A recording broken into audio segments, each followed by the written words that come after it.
The following podcast contains naughty language and ridiculous situations. Listener discretion is advised. You know, we're about 30 years in, and I'm really starting to get the feeling that this whole internet thing is not the fad that I thought it was going to be. Did you ever feel that way too? No? I must be the only one. Now, if this podcast is playing at a club, disco, lounge, house basement, or block party, car stereo, stoop, or any other social gathering, we now allow the beats to continue and to proceed to give you more with what you like. This message has been brought to you by the makers of the Way We Swing, and welcome to Trick or Treat Radio.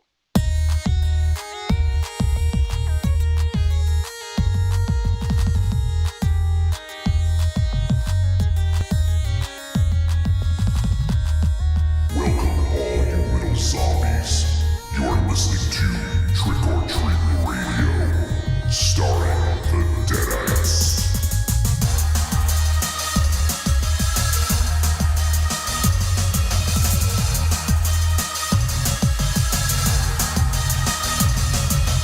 Welcome to episode 442 of Trick or Treat Radio. Trick or Treat Radio is the world's most dangerous podcast, and is recorded in front of an undead studio audience here at Castle Wolfenstein, also at the Lair of Lost Swag within the Raven Chateau, also at Casa de Zero, and the Lair of the Gods is the... MZ, you started off so strong. That was a really surprising intro. I'm such a disappointment. I could tell you weren't even reading that. You were like off the cuff with that. Not exactly, no. Well, you weren't reading The first half I was, yes. Wow, you were reading it? Well, no, I wasn't reading it. Yeah, well, that's what I'm saying. You didn't read it. Right, I didn't read it, no. I was impressed. You remember that. Then you dropped your fucking phone. I was kind of impressed, too. And then it all went to hell, and things came back to normal, and my phone hits on the fucking floor. So there's that. With my water. That summarizes your 2021 so far. Yeah. Well, you know what? It's weird. I mean, there's a reason why I played. Why the first two movies of my year I played was Black Knight and Mac and Me, because I figured there's no possible way it could get any worse than that. You know, and it turns out that it's very possible. Wait, Black Knight with Martin Lawrence? Yeah. Martin. Goddamn, I hate that fucking movie, but I can't stop watching it. You ever get that way? Movie, but I can't stop watching it. No, I do. If I don't like something, I don't participate in it. Simple as that. It doesn't make any sense. Well, no, I understand it. That makes complete and total sense, and I'm 100% on board with you on that. But for some reason, whenever I watch it, I just get sucked into it. And I hate Martin Lawrence. I think he sucks. Yeah, wait. But what? It's like, it ain't like you're watching fucking regular, cable TV where it's on, but you had to actually get off your candy and take it out of the Blu-ray probably or DVD player, press play, or click on a streaming service. Where is Black? Okay, don't act confused. Like, the weird part of this is that you own it. The fact that you repeatedly watch it and you hate it is the weird part. I know. I agree. Aries is right. But no, I don't own it on Blu-ray or anything like that. It's on a streaming service. It was on, what was it on? It doesn't matter. Out of all the hundreds of thousands of movies in the world, you choose one that you hate to watch. Because, like I said, there's no possible way it could get any worse than that. I wasn't going to subject myself to watching Independence Day. That would have been too far gone. Oh, hell no. So you just said it can't get any worse, and then you gave a movie that was worse. Then you said it could get worse. Well, I mean, that I feel like I can rebound from. That's the lowest you can go before you get to a point where it's unrecoverable. Black Knight, yes, Black Knight, yeah, the lowest that I can in order and still recover. If I watch Independence Day, I won't recover. Okay. I love that. At any point, did you think maybe I'll watch a movie I haven't seen? Yeah, this week's movie. No, but you sought out Black Knight. At no point you went, maybe I'll watch whatever else that I've never seen. Did you see the Well, new? sure. Did you see the new Tremors movie yet? Oh, the seventh movie. Yes, I did. Oh, okay. I saw it the weekend it came out, Oh, okay. and I was grief stricken. Because it sucks. No, far from it. It's sad. Oh, did the Tremors die? All the Tremors die in all the movies. The day the Tremors stopped. It's not I mean- shaking anymore. I miss them. I don't want to give anything away. I don't want to give anything away about it. Yeah, because I'm ever going to see it. Oh, stop it! Come on, dude. You like Tremors? No, I've never seen any of the Tremors. Oh my god, dude! What? And you have the nerve to talk to me about not watching Indiana Jones. You got a lot of fucking nerve. Wait, That's two different Are you things. comparing Fucking Tremors hit to Indiana Jones? No, I'm comparing Indiana Jones with Tremors as far as the fact that you haven't seen it, So? and it's a classic. It's not a classic. It's one of the greatest monster movies ever made. You love The Host. That's a monster movie that you love, and rightly so. It's a fantastic movie. But you gotta watch Tremors. It's so much fun, so good. Although I just did a search. MZ, is Tremors a classic? And Rotten Tomatoes is an article that says 30 years later, Tremors is still a perfect monster movie. There you go. One of the few times that Rotten Tomatoes is right. It ain't often, but they're Well, right. it was an editorial that someone wrote. Ah, okay. But It was actually it's- they wrote it last year. It was before the pandemic. Maybe they changed their mind. Was my monster Nero? Yeah. I love Tremors, and I mean, as the series went on, it got more and more involved with where the Tremors come from, the Graboids, where they come from, how they evolved, what they evolve into. And it kind of goes downhill from there a little bit, but there's still a lot of fun to watch. There's All right. still an awful lot of fun to watch, and in part 6, A Cold Day in Hell, Oh god. you get to see Michael Gross's bare naked ass. Wow, that's a reason. Wait. Get to or have to? Yeah. I'm gonna go with have to. Oh shit! Sing Sang Soon, the Oh! singing dragon is watching. He says, "LOL." Nice. Good to hear from him again. Good old Sing miss- Sang Soon. Yeah. So on the show, we will be talking about a movie called Koko-Di Koko-Da. And the film is Swedish-Danish film, directed by Johannes Nyholm. And I'm actually really looking forward to talking about this one. This, I think, will bring about some interesting discussion. So looking forward to chatting about that. And then we'll see. I mean, as of last check, we didn't have any voice messages. But we always we tend to get some during the show. So if anyone is listening and they want to get a voice message in, there is still time to do so. Send it to podcast@trickortreatradio.com. That's not just for live folks. That's for anyone. Even if you're listening to the podcast, want to get your voice message in, feel free to send it. And we would love to play it on the air and hear all your beautiful voices. So give us a call. Let us know what you think. And speaking of calls, I'm still reeling from that call last week. That unexpected call from the I'm trying to remember his name. Michael Abbott Jr. Nice. Yeah. Nice. He doesn't remember his name. No, I couldn't remember his last name. Mike.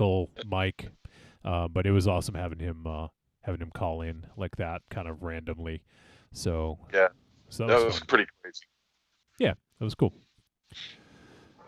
So yeah, if anyone wants to, feel free to send in a voice message, and we'll play it later on the show. And that's pretty much all we got going on for tonight. Obviously, as we typically do, we shoot the shit for a little bit here in the intro, and whatever else Yeah. comes up. Anyone got anything? Yeah. Well, I'm excited. Oh, whoa, why Monster Zero? Go ahead. Whoa. Go. See what you got. Yeah, Some what, do more you, Black Knight. what do you got, MJ? No. Go ahead. No. Go ahead. Go ahead. Go ahead, I Red didn't Shadow. mean to cut you off. No, I want you to go. No. Oh my God, we're just gonna do this for a fucking half hour. You hang up first. Oh shit! And our old boy Nicholas is hanging out. Oh, What's up, Nick? It's nice. I like this. Old home week, right? Yeah, it was a homecoming week. Old homecoming. I like this. Who are you gonna take to the homecoming dance, Rave Shadow? Crazy old dragon, definitely. I'll show those guys in high school. I got a dragon, okay? But no, I'm excited that the WandaVision is dropping on the Disney. WandaVision. The WandaVision. Even better than yours, Wanda. But yeah, the Vision Scarlet Witch Disney Plus dropping. And I'm excited about the Disney content. They're really I think they're really diving into some of that 80s shit that I really fucking adored. It's why they're fucking even reprinting a bunch of West Coast Avengers stuff. That's pretty dope. Stuff that John Byrne did back in the day. So I'm looking forward to that. And isn't there some news? I didn't click on it because I was busy and not watching the Black Knight over and over again.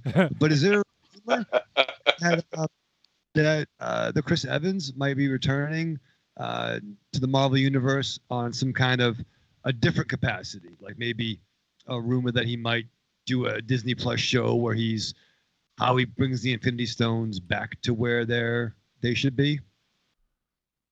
Are you guessing? No, I didn't make it up. No, I saw. I know that I saw a headline too, but I didn't read it, so I'm not going to dive into it. You seem to be guessing your way through that. I've been guessing through the last 44 years. Fair. I was hoping Wolfie knew. But that's exciting. I So- like the Chris Evans. So I don't know if he's just trolling people, but Chris Evans tweeted today and said "news to me" with like a shruggy emoji. So either he's trolling people to try to get him off the scent, or it's legit. I don't know. I don't think he would though. I don't know. It'd be cool, but I think I'd rather. I mean, I want him to come back eventually. Once again, this goes on long enough. Steve Rogers will come back, but I don't think. I think it's too soon. Eventually, he's going to age out of the character. He's perfect. Who, Captain America Yeah. or Chris Evans? Both. They're both perfect, and I don't think he's going to age anymore. Just keep going strong. He's a fucking super soldier serum. He doesn't really, Raven Shadow. He really does. He was really skinny in that first movie.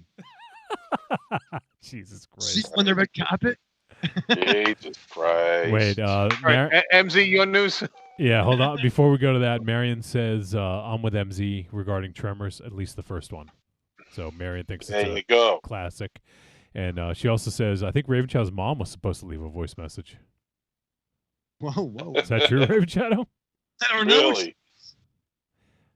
And Sing Sang Soon says the 80s shit was the bomb. There you go.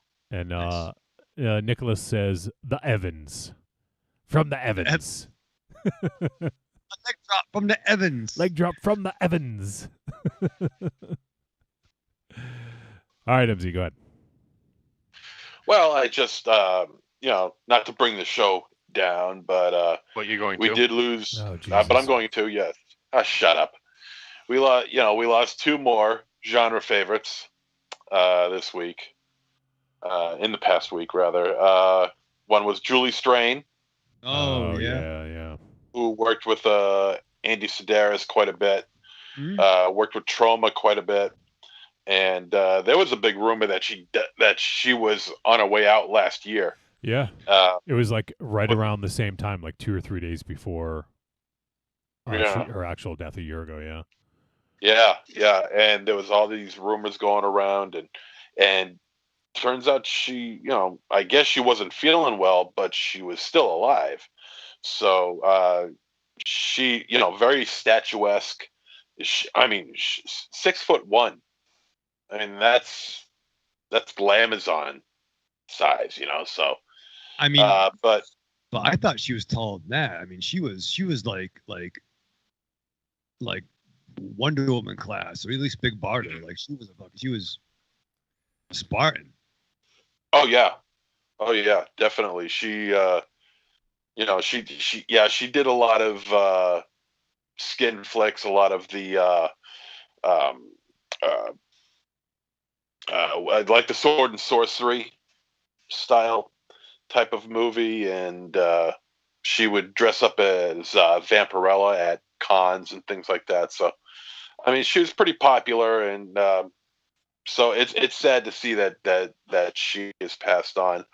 Another one, and this one is just throwing that. Don't forget heavy metal. Fak 2. Yeah. Married to one of the turtle fucking dudes. Was it Eastman or Laird? Eastman. I think it was Kevin. Yeah, Kevin Eastman. Yeah. Not for nothing, but as a young lad who had all the cable channels, there was some reason I was late for Denny's some nights. For some reason, Is that why when we texted your beeper, when we messaged your beeper, and we ended up getting, was that the number 5? What was that one? No, it was Captain America or the Avengers when the phone call came in. Oh, right. Solidify either. I forget how beepers work. It's true. It's been so long, right? How do they work? What you just called it and input numbers? Like, I forget. I would call you. Fucking come on, John. I never had one. Well, Aries and I did. I would call Aries. I would beep him, and then my number would come up, and then he would hopefully call me, right? No, I wish it did. You could do codes. Like you do that boobies code. Thing. So you would just call the beeper, and then it just says that you called, right? No, it would show your number. It would show the number. You would have to enter the number. Okay, so you could do a code. Right. True. Yeah. True. Right. So like our buddy New Bomb Turk would send me a beep that said 316, and that meant that he was at because he was a big Stone Cold Steve Austin fan. 316. And that meant he's at a bar called Jillian's, and if I wanted to get a beer, he would be there. This was the late 90s, so Yeah. All trying to be hip. She went out, fucker. I'm gonna cut you off real quick, MZ. I know you have one more person to talk about, but our boy, speaking of homecoming week, blast from the past, Double D is hanging out. The Dominican Devastator, and he says, Jesus. He says, I recommend Monster Zero watch Amazon Women on the Moon starring Arsenio Hall. Yes. Oh yeah. Yep. Yeah. You gonna watch it? I haven't seen that in ages. You could have watched that rather than Black Knight. Yeah. I still can. Or well, just you can't piss you because off, you I could watch Black Knight. Or I could just piss you off and watch Black Knight again. How do you like that?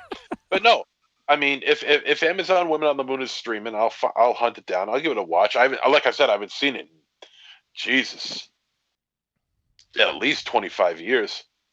Well, there you go. You should watch that instead of Black Knight then. Yeah. Nicholas says 316. Hell yeah, hit me on my beeper.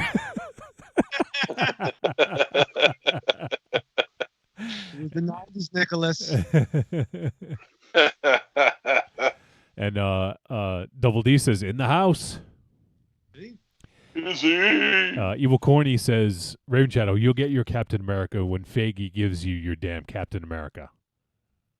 All right, is he mailing it to me? Because yes, like Aries time or Raven Shadow time. Well, you know how long films take, so it's Raven Shadow time. All right, MZ, what else were you gonna say? Oh yeah. Well, my second mention The of a second passing. bit of bad news. Yeah, is and this one hits me personally. It was Carmine Capabianco Oh yeah. from Psychos in Love, and he had a terrible bout with cancer. He was diagnosed maybe 3 years ago, and it finally claimed him. He was a real class act. I never got the chance to meet him, unfortunately. I wish I did. We and Carmine and I, we'd be talking all the time. We would chat all the time, and uh, not so much in Messenger, but just on Facebook through his posts or my posts or whatever. And he was just he's a really funny guy. He was a really funny guy. Very goofy in his comedy, but just an all around nice guy and king of the bathroom selfies. This guy, he would post up bathroom selfies. Oh yeah, more than Dynamo. I mean, he would post up bathroom selfies left and right. You should. I mean, his Facebook page is loaded with them. Well, you're the king of Walmart selfies. I'm surprised those kingdoms didn't get together. That is true. Well, you are the king of Walmart selfies. Well, maybe I'll be in his honor. Maybe I'll do the king of the Walmart bathroom selfies. But there was one in particular moment where when I purchased this Psychos in Love on Blu-ray, put out by Vinegar Syndrome, and with this disc, there was supposed to be a bumper sticker, a small bumper sticker that said "I love my VCR," and well, because there's one in the film. And they thought it would be a nice little premium to throw in there. So when I got my disc, I did not get the bumper stickers. And I didn't think too much of it. I figured, okay, what the hell? I'll live. I don't have it. I'll live. But then Carmine got in touch with people asking, hey, if anybody who got the Psychos in Love and didn't get the bumper stickers, hit me up with your address and I'll mail some to you. Well, anyway, I mentioned that I didn't get mine, and so I sent them my address. And so I figured, okay, I'll wait. So wait. And we're waiting. Until about a year and a half later. Oh, my God. So it is Raven Shadow shipping. Yeah. Raven Shadow Express. And Italians do it slow, just saying. Yeah, Capabianco, Raven Shadow, both good Italian names. All the Italians, Jesus. You know how to set up a bomb, though, don't you? A car bomb. Well, anyway, about a year and a half, and Carmine hits me up on Messenger. He goes, "Hey, I just found your message about you not getting any bumper stickers. I'll mail them out to you right away. I feel so bad. I'm so sorry. This whole thing." I'm like, don't worry about it. That's okay. And so about a week later, I got them in, and I got my bumper sticker from him. There it is. But he also put down, "Sorry, Rich." What does it say? "Sorry, Rich. Totally slipped my mind. You're the best." Signed, Carmine Capabianco. That's nice. That is nice, and so he, it's a nice thing that he did, and he didn't have to. He could have just totally winged it and said, "Fuck this guy. I ain't giving him nothing." But we would talk about. But we would talk about Psychos in Love all the time. I mean, and I'm sure he loved that. Hey, he's very personable. He loved talking about Psychos in Love. There was one moment where Carmine, he was doing a show in, I want to say Jersey, somewhere in Jersey, and Ellen Sandweiss was there, and this was before Ellen Sandweiss came up here. And I said, "Oh shit, you're meeting Ellen Sand." Yes. And when you say Chat with come Ellen up here, Sandweiss. you mean Rock and Shock when she showed up, right? Yeah. And he says, "Yeah, I'm just shooting the shit with Ellen Sandweiss," and I'm like, "You lucky bastard! You get to hang with Ellen Sandweiss, and here I am, watching TV, Watching Black Knight. watching Black Knight." my poor tortured soul. So he immediately sends me a picture of him and Ellen sticking their tongues out at me. I'm like, "Oh, well, that's nice, Carmine. Thanks a lot. Thanks for nothing." I guess you just had to be there. That's cool though that he did that. Yeah. But he was a really funny guy, really much more talented than people give him credit for. Because he's got a very how should I put it? His acting style is very off the cuff. A lot of his humor is very, very off the cuff. So you never know what you're going to get out of the guy. He was like, he was like Robin Williams light, in that regard. And very nice guy, always willing to talk to people. And he was nice enough to do this for me here. And it's just a damn shame. It's just a real damn shame. So farewell, Carmine. Yeah, it's sad. I saw a lot of people had a lot of nice words to say about him. So seemed like a great guy. Yeah, he was. And obviously, he didn't know you from. Well, obviously you hadn't met him in person. Wall? Yeah, from wall to wall. But he was seemed like he was cool with you. Nicholas says he probably thought MZ was a psycho in love. I was. Double D says Raven Shadow's on CPT. What does that mean? I don't know if I can say. Why not? We're not a PG podcast. Go ahead. No. We'll just get Double D to say it. Yeah. Yeah. Oh, you guys all goosey you're like, oh, who the fuck is Raven Shadow getting a voicemail from? I've been talking to fucking Double D. Okay, yeah, it's weird. I get a voicemail from friends. That's weird. Oh, all right. That's weird. I'm not gonna say that. He told me it once. Raven Shadow, you want Mama Juana? I do want Mama Juana. God, I remember that shit. Yeah, I remember that shit too. It was like fucking dirt in it or something. 17, 18 years later, I still remember it. Oh. What did it do to you guys? Mama Juana. It made things better. Yeah. Everything was nice after 2 shots of that shit, and you're done. You had some MZ. You were there, right? I was definitely there. Who passed out at the picnic table? Was it you? You. No. Wasn't me. I don't pass out at picnic tables. No, I was saying it was Raven Shadow. Yeah, no. It was at a party at Double D's house. And I think a match broke out too. But somebody passed out on a picnic table. I think it might have been the working man. It may have been. Oh, I don't know. So for anyone who doesn't know, Mama Juana says when infused in alcohol, which extracts the medicinal properties, Mama Juana is reported to have curative effects.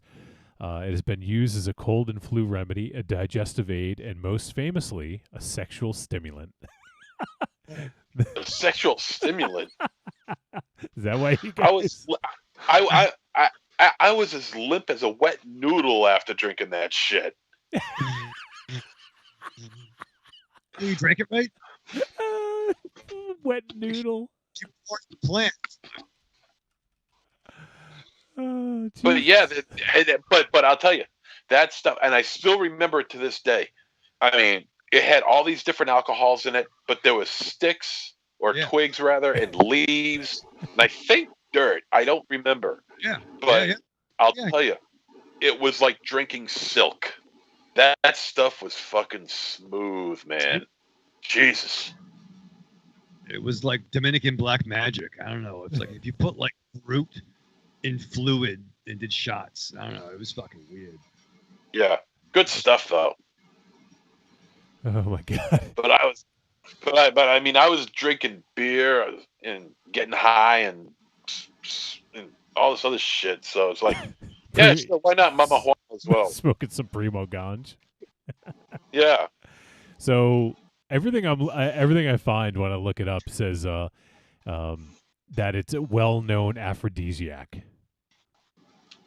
Yeah, it is. And the locals called it the Dominican Viagra. Shit. No kidding. A little blue pill here, huh? We would drink that, and I'd go home and watch Julie Strain movies. It was a fucking good.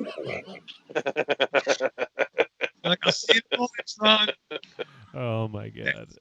Well, let's hope whoever was on the picnic table was lined up with the umbrella hole and didn't injure themselves. Oh, weird. Oh. The milking table. All right, so let me read. So the spiritual drink from the Dominican Republic is made with rum, red wine, honey, to soak in a glass bottle with tree bark and herbs. In some excursions, like dune buggies and safari, you will have the chance to try this amazing drink. The drink evolved from its early form as an herbal tea prepared by the Taino Indians, which included water with various tree bark and herbs. In the post-Columbus era, alcohol was added. The drink evolved from its early form as an herbal tea.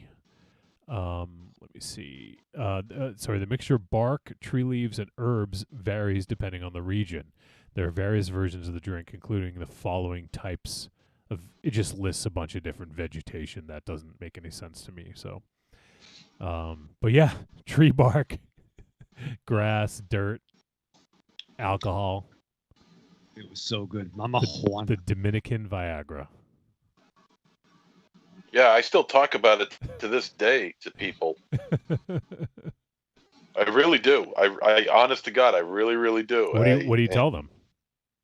I noodle, I'll tell you that much. I tell them, well, first watch Black Knight, and then second, while have some Mama Juana. Yeah, while drinking Mama Juana. Actually, you might want to drink Mama Juana, then watch Black Knight. Or as Rave Chow said, watch some Julie Strain movies. Or There you go.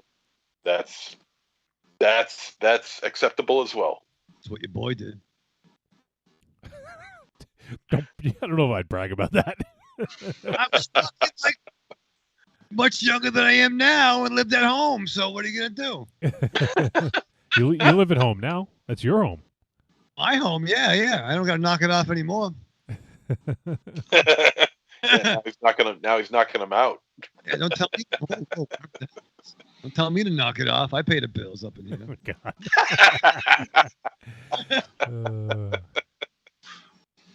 Oh, God. Let's see. Was there?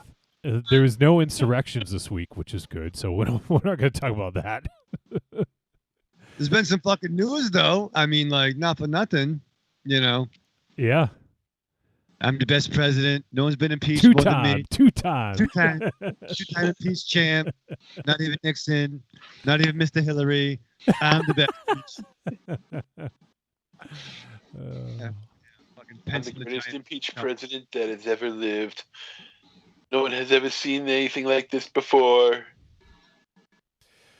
Oh, man. So anyone else watch anything this week that they want to talk about? Or I'm jumping back into Star Wars Rebels on the Star Wars podcast. Excited about that. It's been fun.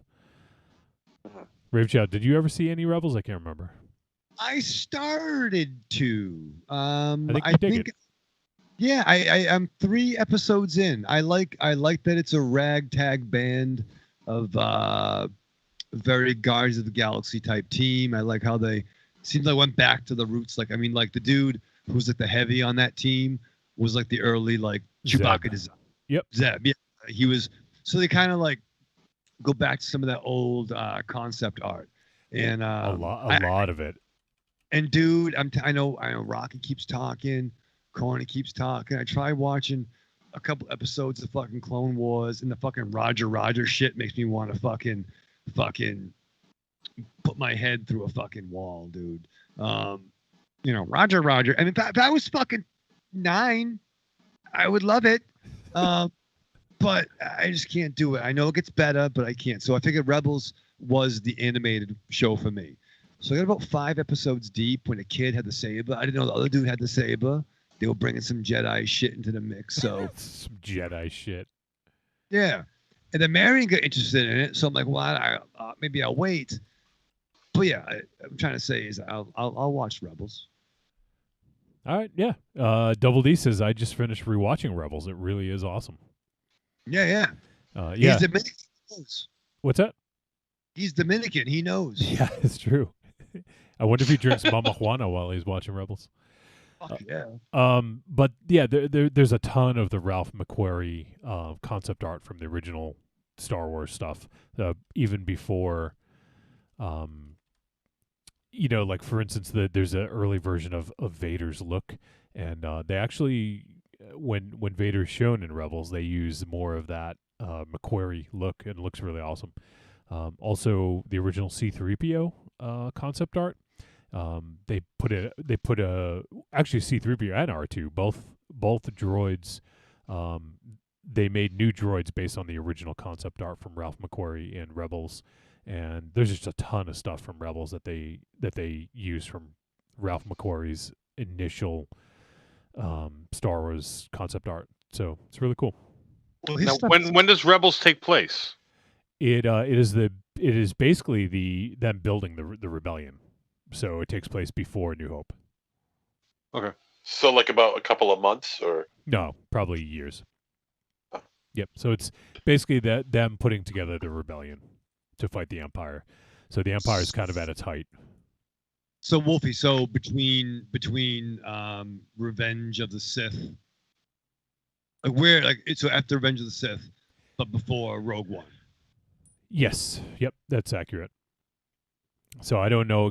I can't remember exactly how many years. I'm going to guess like maybe 3 or 4 years before Rogue One, but I'm not positive. I'd have to look that up. But yeah, it's good. Double D says it takes place 5 years before Episode 4. So there you go.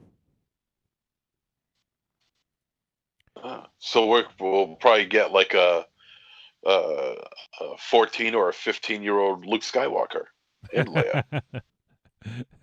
As far as I'm aware, I'm only on the 2nd season, so as far as I'm aware, we don't see them. But who knows? Nicholas says, "I want Raven Shadow's voice as my Alexa. You got like 3 to 2 minutes left on the timer." Raven Shadow, you could get a second career doing that. Maybe like doing like GPS. Oh no! Because by the time he'd get it out, the turn would have passed. Yeah. Well, that's the gimmick. It's 5:07 time. It's 5:07 p.m. Time to stir the sauce. Keep driving. You keep driving. You keep driving. Turn around. Take a fucking right. No. That one right there. That one you should have taken you that just one. passed it. Going. Take a left, a left, a left, and a left. And you fucking baby. Raven Shadow's always like, it's 10 blocks from the packy. He's like, oh, everything has to relate to a package store. Yeah. We're smoking And to those that are outside of our area, a package store is a liquor store. Yes.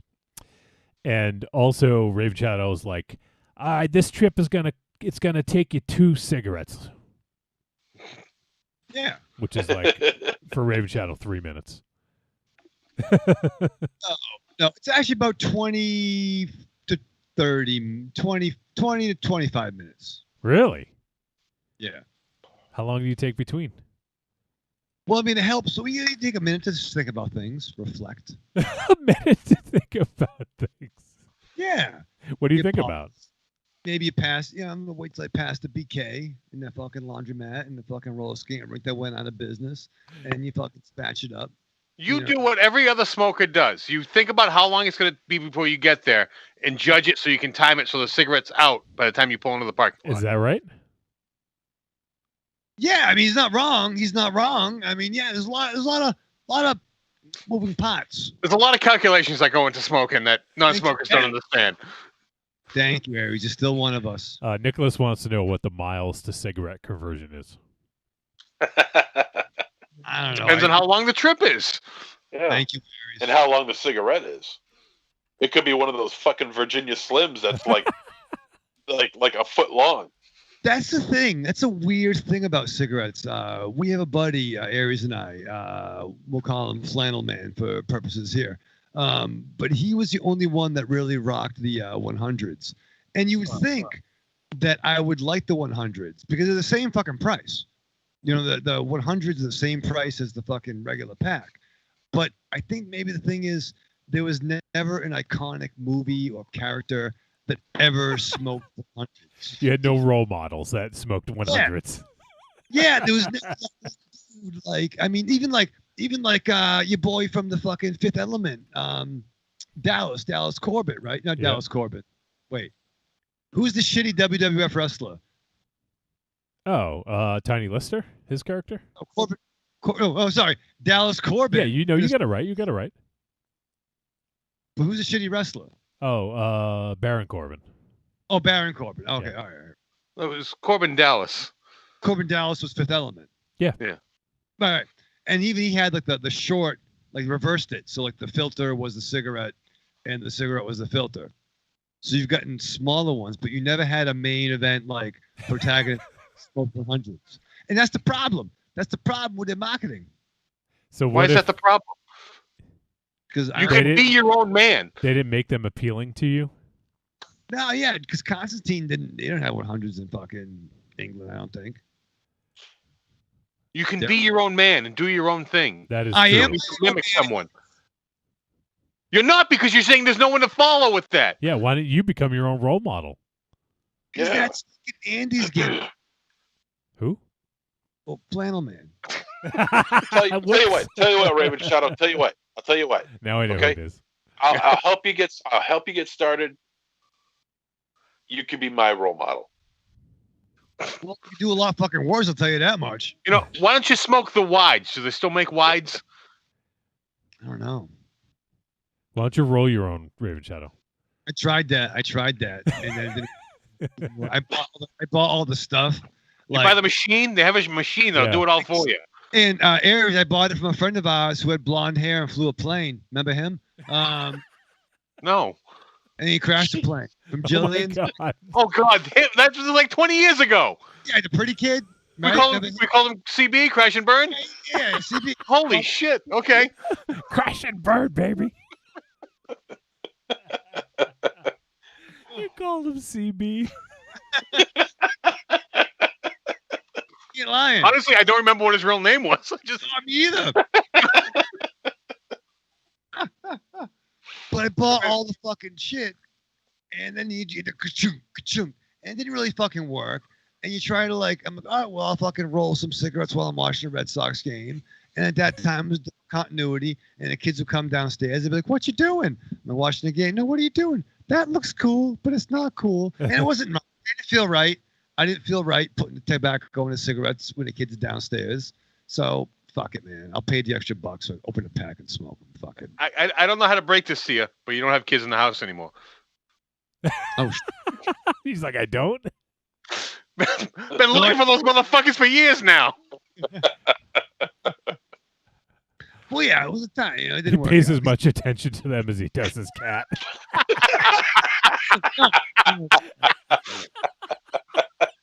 I don't know when these fucking kids are going to pick up these socks. They've been here forever.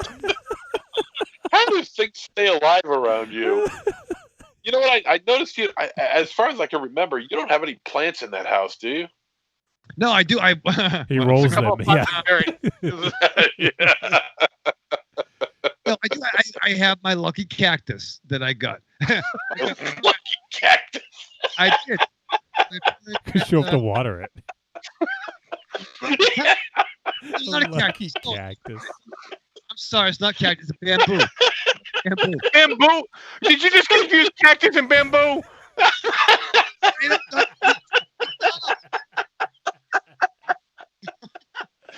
Oh my god. I'm not a fucking optimist. I don't.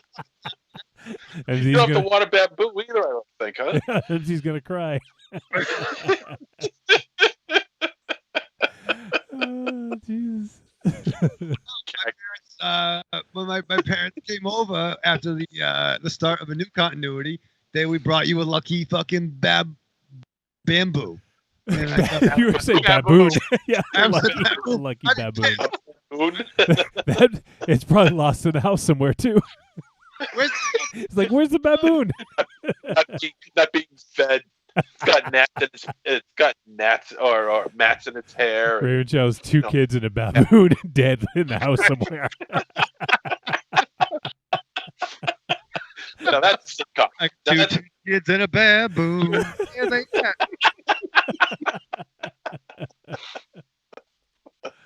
There's a bean. There's a bean. MZ's gonna die if we keep going. Oh, no, I'm all right. It's funny though. It's yeah, it's not his own joke. He's all right. He can survive it. It's someone else's joke. I do still have that baboon, but it's still in its original like little tiny little like dish that it's in. But now it's like growing fucking crazy. Did you call it Grod? I might. It's like fucking. It's kind of like Grodd meets Groot. Like I don't know what the fuck. Grod meets Groot. But it means a lot to me because it signifies the end of one era and the start of a new one. So I like my fucking little baboon. Baboon. What's it called? Baboon. What's it called? Bamboo. Bamboo. Baboon. Bamboo. Raven Bamboo. Shadow, You say I baboon. would beg for you to move it to have a baboon live with you. No, I don't like these dudes. Oh God, I can only imagine. You say bamboo. I say baboon. No. Please, get yourself a baboon and let him live with you. No, man. Please. Sure. Okay, I'll go on fucking baboon.com. Baboon.com. You probably don't even want to try that. I don't even know. You never know. Are they the blue ones? Are they the blue ones with the butt that shaves?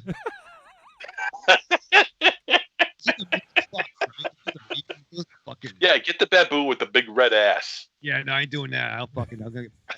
You gotta be able to beat up your pets. I don't want to beat up my pets, but you gotta be able to beat up the beasts that are in your house. Fuck. You know what I'm saying? I think didn't one of the Siegfried or Roy's die today too on Entertainment Tonight? Siegfried, yeah. Yeah. And those guys knew how to fucking deal with fucking giant tigers and bears, oh my and shit. Jesus.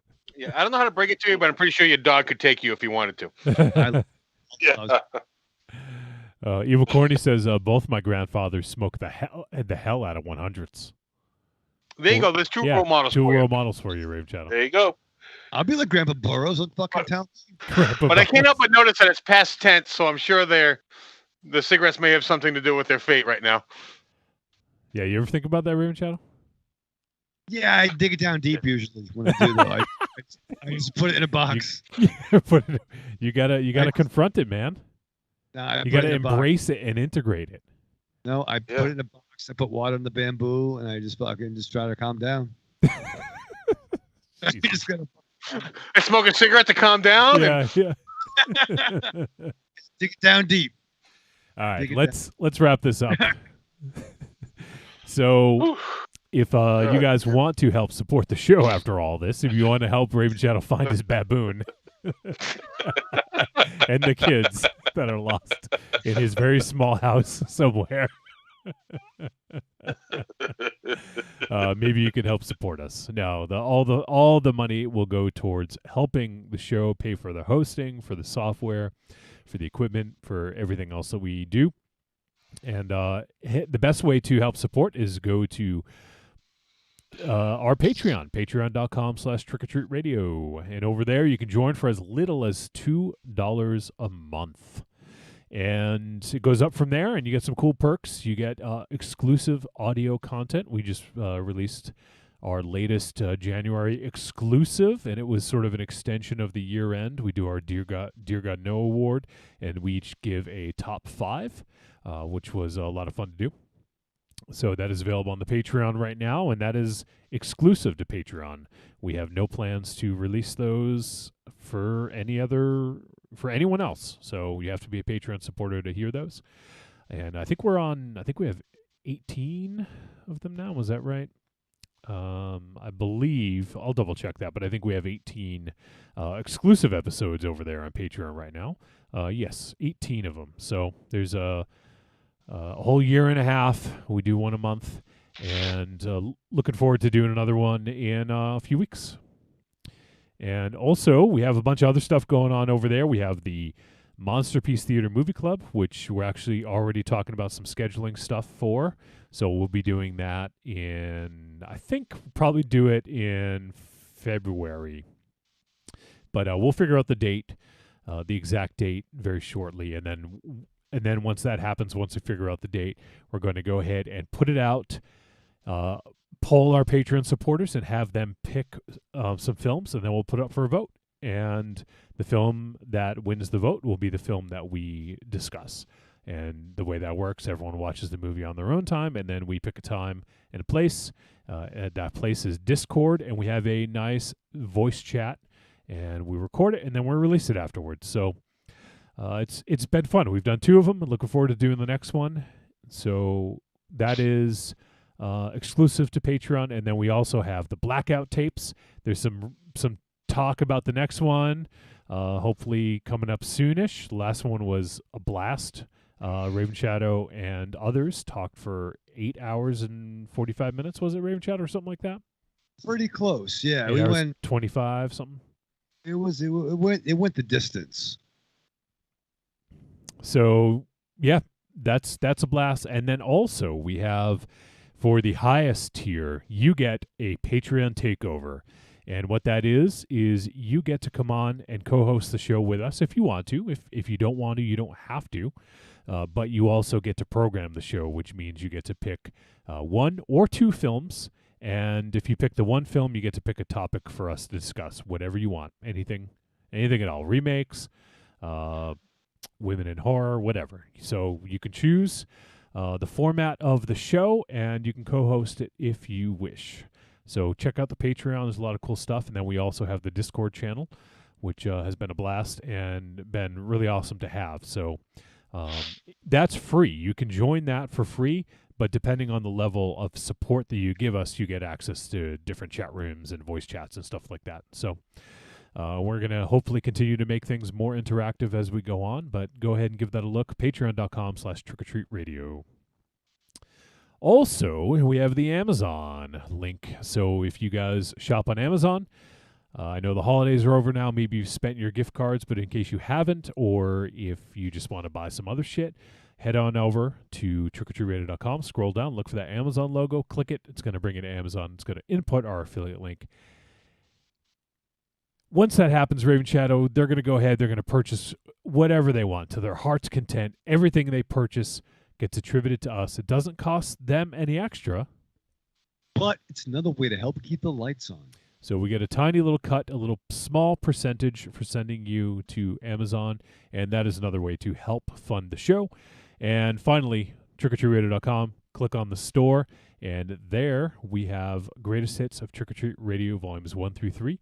If you have not been around for the full 8+ year run so far, and you don't have the time to go back and listen to 61 days of content, that's 24 hours a day straight, you could play Trick or Treat Radio, and it would last 61 days.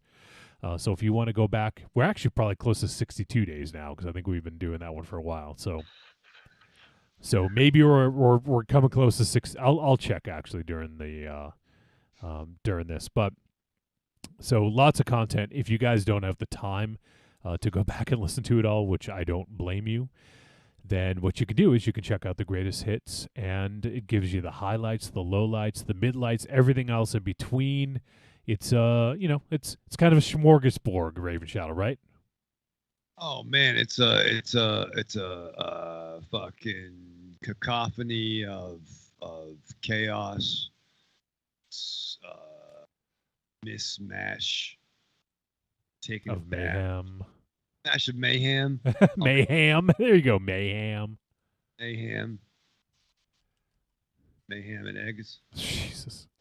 All right, so we're on to, let's see, 1,483 hours in 22 minutes and 22 seconds. So let me see what that is. Divided by 24 is, we're almost up to 62. So we're 61.8. So in one more episode or so, we'll be at a couple more episodes or so, we'll be at 62 days of content. So go ahead and check out the greatest hits. Now, Raven Shadow, you sit down to watch this movie. Danish, Swedish, there's a little bit of both in there. It's a dark fairy tale. What do you do to prepare to watch Koko-Di Koko-Da? Oh my God, John! I get excited, but before that, I make a triumphant return appearance. All right, on my podcast show in another continuity, another home away from home. You've heard me on Tales from the Podcast, my boy JB, but I did a special Friday night appearance on the YouTube on his second show, Two Guys, One Crypt, where they do, some, conversations about really schlocky pictures. And so it was me, JB, and my new BFF, Chuck. We discussed the classic Pinocchio's Revenge. The classic. That was a picture. So it was on YouTube. I think JB tends to go a few weeks out. So yeah, check out Tales from the Podcast, Two Guys, One Crypt, which if memory serves, I believe I named Bambaleo. But yeah, check that out. It was a crazy conversation of chaos. So that's what I did. Johnny. And I finished watching Cobra Kai. Oh, nice. Your boys all caught up. Very excited. Good. The denouement is pretty dope. I definitely want a T-shirt of the other. Yes. I've seen them. I've seen them advertised on my Facebook page. Oh yeah, Really? hold on, because Aries, you probably aren't. You probably like on episode 2 or 3, right? I won't say it. I don't know if I'm at 3 or 4. I don't remember. Okay, but yeah, so don't say because that reveal is funny. But Yeah. I want a T-shirt and get that. Make me get that Monster Zero. So yeah. So with that said, you better believe I strapped on. The following message is a paid advertisement for the Cult of Muscle podcast. The Cult of Muscle. You're either in it or you're dead. It's the dawning of a new age. The halls of Valhalla have been shuttered.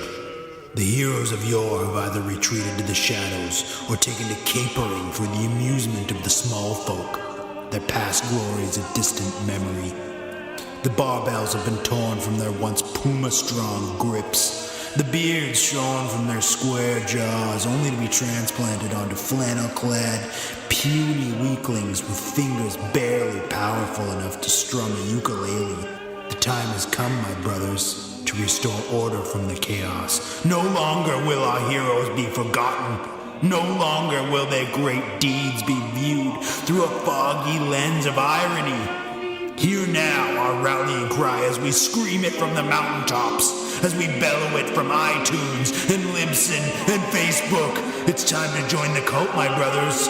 So don your cloaks and enter the Cult of Muscle. I'm Alex West. And I'm Andrea Subasati, and we're from the Faculty of Horror podcast. And you're listening to Trick or Treat Radio. Oh, delicious nerds. Ms. M knows you like to chat it up with other sexy shut-ins about comics, movies, video games, and your favorite TV shows. If that sounds like you, cuddle up to the Trick or Treat Radio Facebook group, or the FIB. That stands for Fan Interaction Board. Just go to Facebook and search for Trick or Treat Radio and have more fun than a Jedi at a lightsaber sale. Not enough? Watch us on YouTube, The Deadites TV, all one word. Last but not least, check out the world's most dangerous talk radio show, Trick or Treat Radio, at trickortreatradio.com. I could be standing outside a woman's prison in a fistful of 50s and a bouquet of dildos, and no woman would come near me.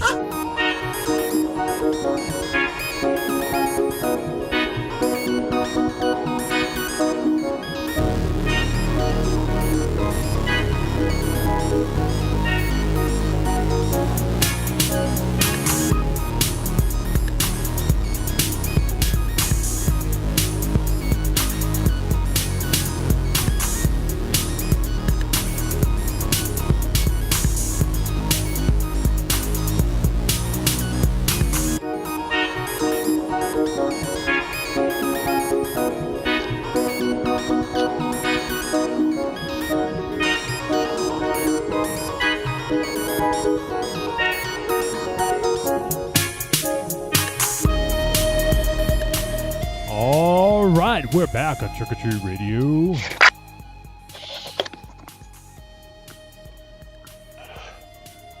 And we're going to talk about a movie. A movie.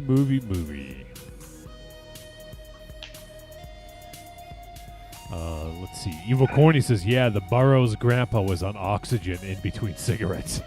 Jesus. At least it was in between and not during. And it yeah. blew himself up. Yeah, right? Raven Shadow will be before, during, and after, even if it kills him.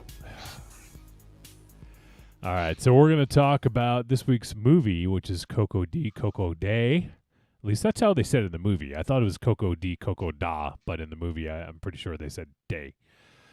So that's what I'll go with. And this is, as I mentioned, it is a Danish-Swedish film, and it is, I guess, I would call it's categorized as a comedy, fantasy, horror. I wouldn't put comedy in there at all, personally.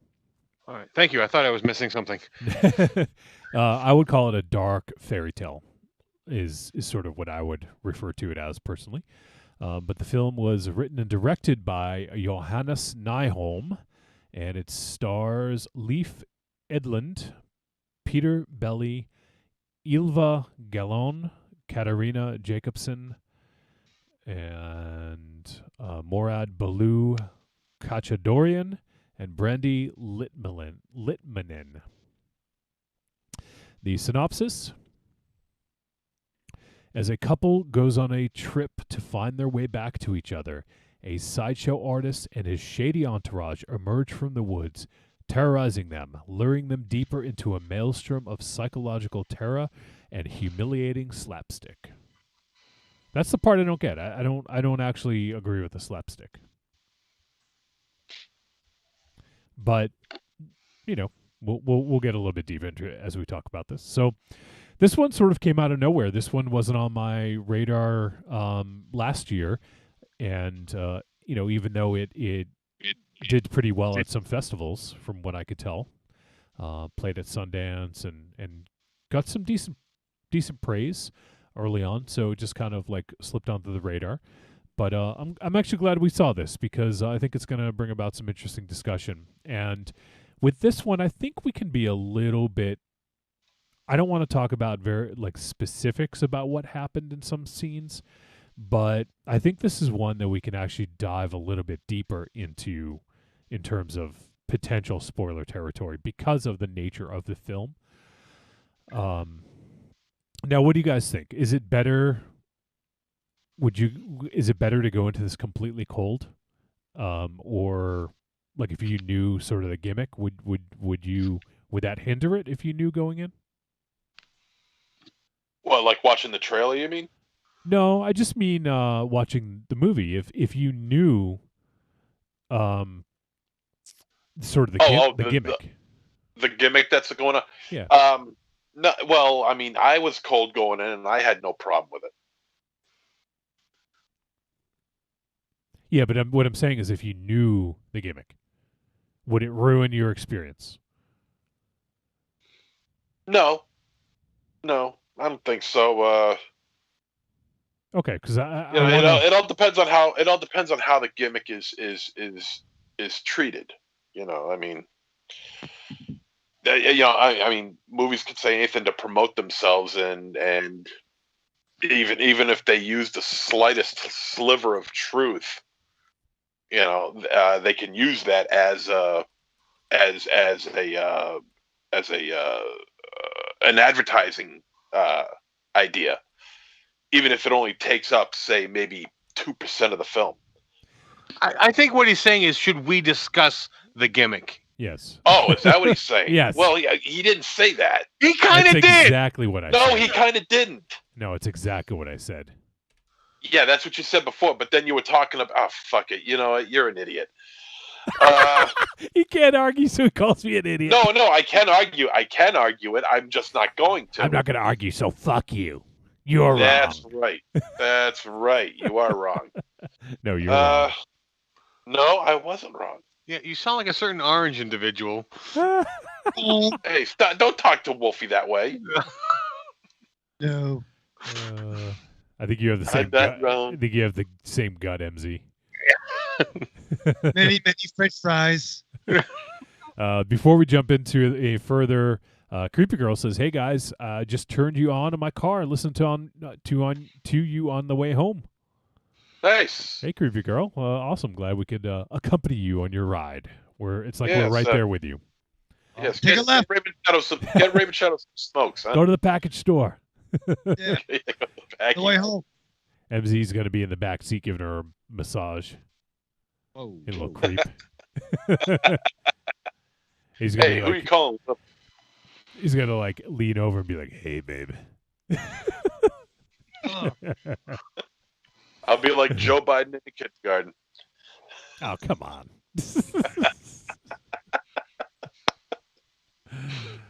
All right. So, Koko-Di Koko-Da.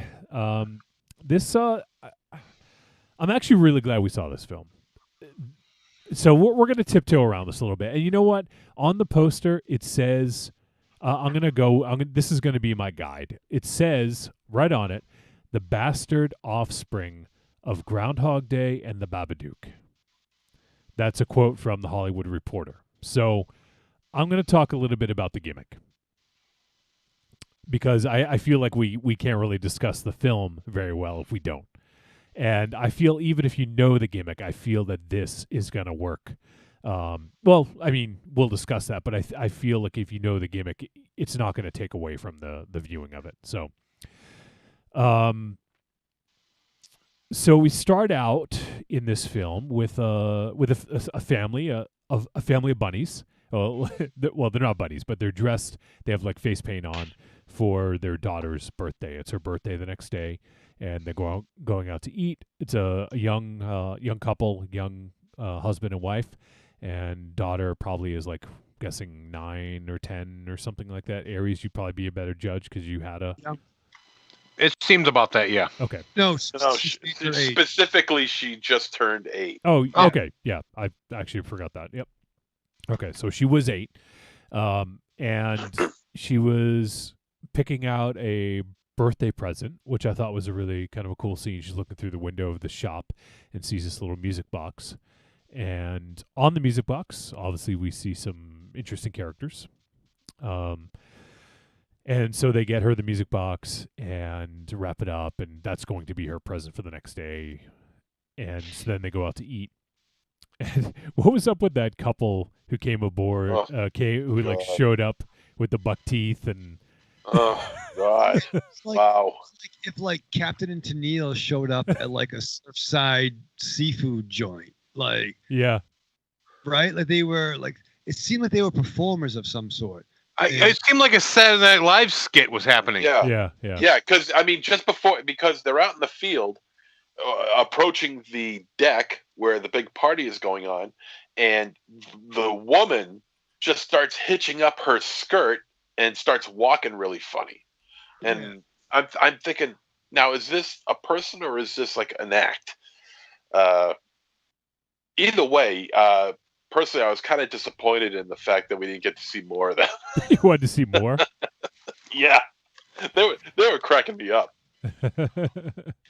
There's your comedy for the movie. Then. Yeah, maybe that's the comedy portion of the description of this movie. Yeah, because they were funny. I did enjoy watching them. Our boy Rocky says the 4 horses' asses of the apocalypse. He's not wrong.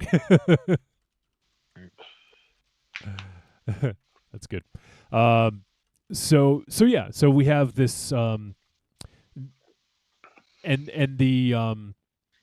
the wife, the mother, has some sort of like shellfish dish, and she had never, been affected by a shellfish allergy prior, but this one hits her pretty hard.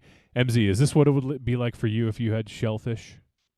I would have to. It's considering I haven't eaten that stuff at all.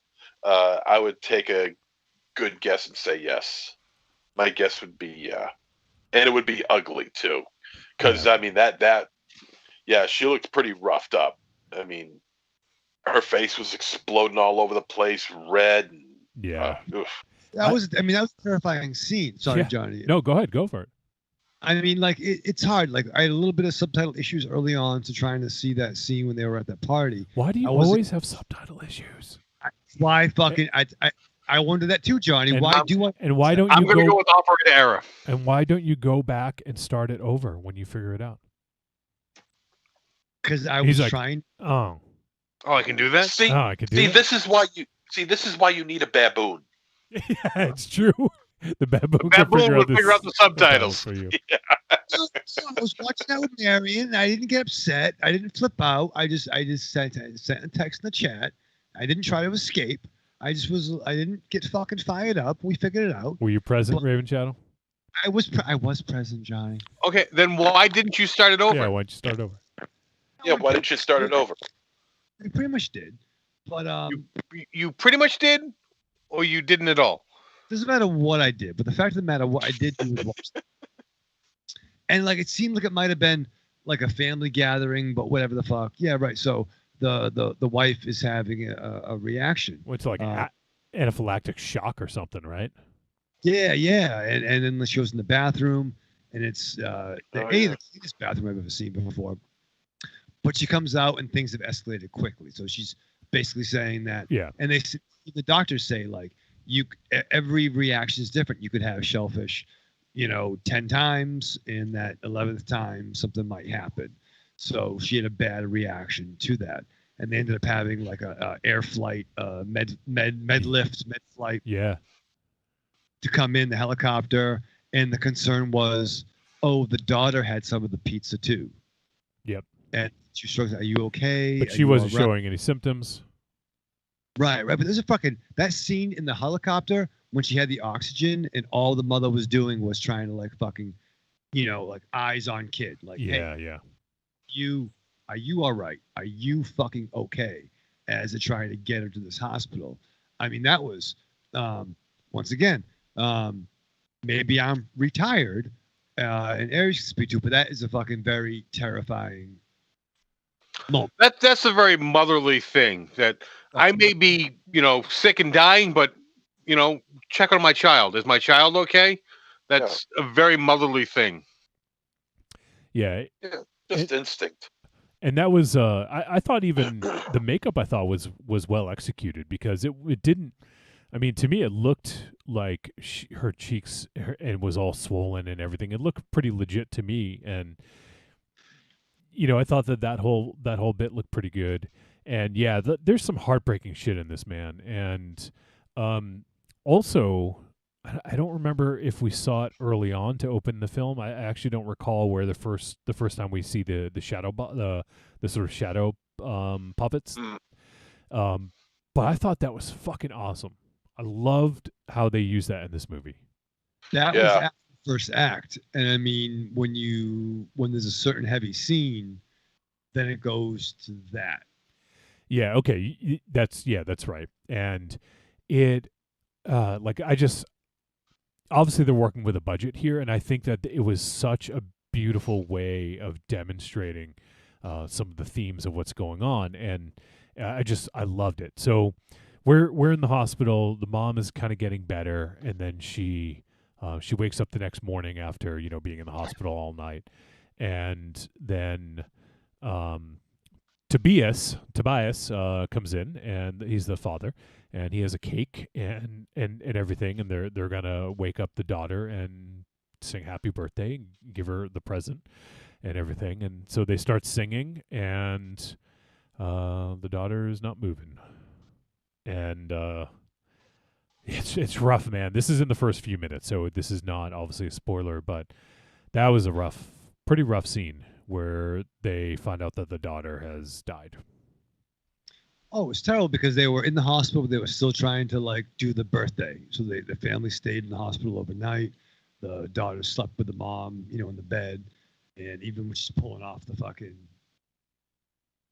yeah, it was a fucking kick to the fucking gut. Yeah, and the way they did it was, it was unexpected, and then when you realize what was going on, it's like, oh fuck, like it was pretty heartbreaking because like they had this cool little dynamic, this family, this husband, wife, and daughter, and it seemed like they had a really great sort of like rapport and dynamic, and I wanted to see more of this family. Like I don't.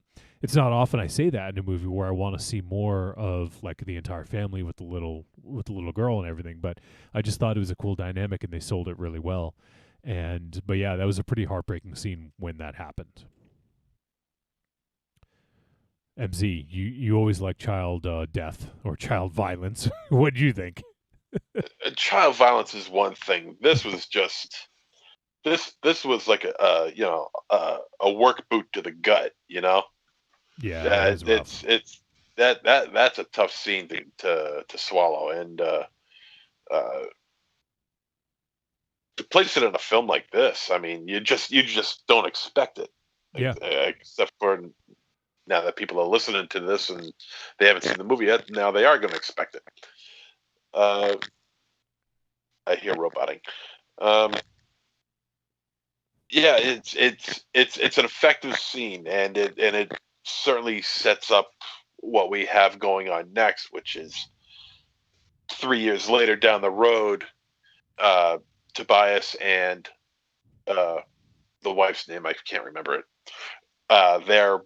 They're trying to their marriage has kind of hit the skids a little bit ever since then, and so they decide to take a road trip and go camping to try and, for lack of a better term, I guess, reconcile their marriage. No, it's totally fair. I mean, it's it's such a hard thing to lose a child, but then not even. It wasn't even. It's almost like if it was a sickness, you could almost understand it more. Or if it's genetic. I mean, I guess it was genetics. Just sudden, like it just, completely sudden. They had no expectation that this would happen, right? But like, if you who picked the restaurant, you know what I mean? Like one of those things, like the blame. I'm sure there's all the emotionality of the blame game of what could we have done different. It wasn't like this would have happened regardless. No, it was because of just simple choices that you make, where to go for dinner. Yeah. And your family has a fucking atom bomb drop off on. Yeah. Yeah, it's a good. Go ahead, Richard. No. How do you get back to that? Like, no, I don't want pizza. Let's get some. It's a nice day. Let's go by the seashore. Fuck. Yeah. It's that's a good way of putting it, because it's just one of those unexpected things. You just choose the wrong restaurant, and it could alter your life forever. And in this case, yeah, as MZ mentioned, we jump 3 years ahead of time, and they're going on this trip, and we're already I think they do such a great job of showing the strife in their relationship. Like, we have this scene where he goes to a gas station, and he goes in and he gets ice cream bars, and like he gets the wrong one, and for her, and she's like, do you ever listen to me? Like, do you know what I like? You never listen. And now we're getting some of those cracks, and we see, because when their daughter was still with them, they were like happy, jubilant, like everything seemed totally fine, right? Would you guys agree with that? 100%. It was magical. Yep. Well, what you saw is that both parents loved the child. You never saw them necessarily show love to each other. So what it was saying is that the marriage was revolving around the daughter. They didn't necessarily love each other. They loved the daughter they had together. Yeah, and we didn't get a glimpse of that, so we don't know. But you're right, Aries, that it from what we could see, it revolved around their love of their daughter. Yeah. And I especially liked how that whole discussion was filmed from the back of the car, from the back seat of the car, and it almost feels sort of forbidden, like we're not supposed to be there, like we're eavesdropping in on these two. So even though what they're having is just a discussion about their relationship with each other, there's almost something forbidden about the way it was shot, and the fact that we're not supposed to be there. I think 100% correct, MZ. Or think about how many of our family car trips we went to, vacations. I don't know about you guys, but family vacations, involved a lot of arguments. That long drive to the Cape, at some point, mom and dad's gonna be fucking pissed off at each other. I'd be in the back seat reading comics, whatever the fuck. But some of that's what vacation means. I love how you said you're 100% right, but I'm going to tell you why you're wrong. And say why you're wrong. You were right, but I think it put a different perspective of the imaginary child in the car in the back. Well, that's a different opinion. You don't say he's right and then give a different opinion. You could say, I think that's one possibility. Here's another. No. Don't fucking try to suck up to him. He had a valid point, but don't have to suck his dick on it. Whoa. I thought I was suck up. But if you want to, Jesus. I ain't that fucked up yet. Just shave that shit off your face. Give some mama Juana. Yeah. See what happens. Wait, with some lip gloss. Wait, Raven Chat, are you gonna do the monkey tail? You gonna do the monkey tail beard? That's not. Which one of us is gonna be the first one? Aries. No. No, he's not doing it. I have a plan. The next blackout tapes, I'm sneaking over, and when he blacks out, he's gonna wake up with a monkey tail. With that little scraggly beard, though, it might be more of a rat's tail. I don't know. Oh, I have the second biggest beard in the fucking podcast, by the way. That's not really saying that much. Second biggest beard. Well, MZ can barely grow one, so. Yeah. What do you want from me, man? Nothing. So, all right, enough of the monkey tail beard. So back to the flick. So, yeah, I thought it was a great little scene, and it almost played out a little too long, but I don't think it overstayed its welcome. I think it got to that kind of uncomfortable level where you're just kind of feeling the tension, and I think that's why they shot it from the back seat, because you feel that tension. It's like you're in the car, I don't know if any of you guys have ever been in a car with someone that's arguing. Well, obviously, I think Raven Chow said he was, but in the front seat. I've been in both. Yeah, the driver's. But in the past. But it's awkward, right? You can't get away. No, it sucks. Even when someone's trying to put some music on, and you know that she's pissed. Or someone's pissed. Yeah. So I think they did a really good job of just demonstrating that. And I want to kind of dive a little bit into some of the issues. Now, clearly, on the poster, it says it's the bastard offspring of Groundhog Day and the Babadook. And I think both of those are I think it's really accurate. I probably couldn't have come up with a better way of putting it. Now, it's not exactly like Groundhog Day in the sense that you might think. There is some aspects of that. I think the Babadook is a good one because it, in a sense, has you exploring, is what's happening real or not? It has that sort of edge to it of is what I'm seeing actually happening to these people or is it not? And we won't say necessarily. I mean, I guess we could each have our own sort of thoughts on it. It's never fully said. I think we can all kind of like ascertain what's going on. But I really enjoy the way that they set that up, and there is just so much tension going on with these two, and it's clear that they have never come to terms with what happened to their daughter. So we jump ahead 3 years. They still are butting heads. They're at odds. They've never.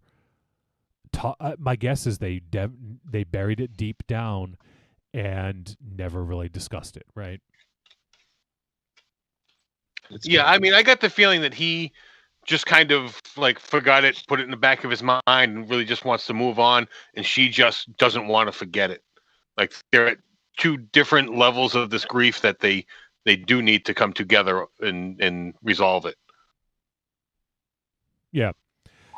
And so throughout that, their grief manifests in interesting ways, and to the point where they go camping, and it's just this really awkward scene where Tobias is basically saying, oh, I can put up a tent in like 1 square foot, and he's like, but the thing is, he's so caught up in his ego and not he isn't really listening to her. He's so caught up in his own ego, which I think was probably a defense mechanism. Like he kind of put up this defense mechanism when the daughter died, right?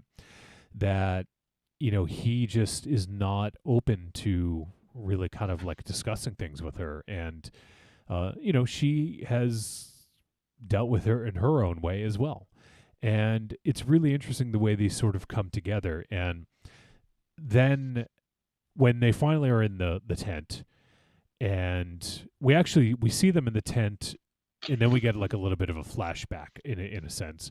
But they're in the tent, and then Ellen, who is the wife, needs to go to the bathroom. She needs to go pee. And so, she gets out, goes out into the woods, and then sees this little white cat, which was a creepy like scene, seeing that white cat just kind of show up. Were you gonna say something, Raven Shadow?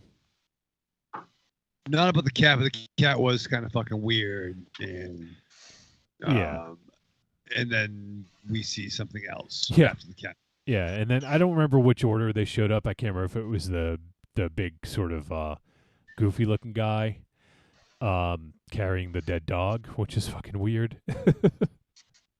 But this family shows up. It's well, I don't know if they're a family, but these 3 people. There's like what looks like a sort of like circus ringleader,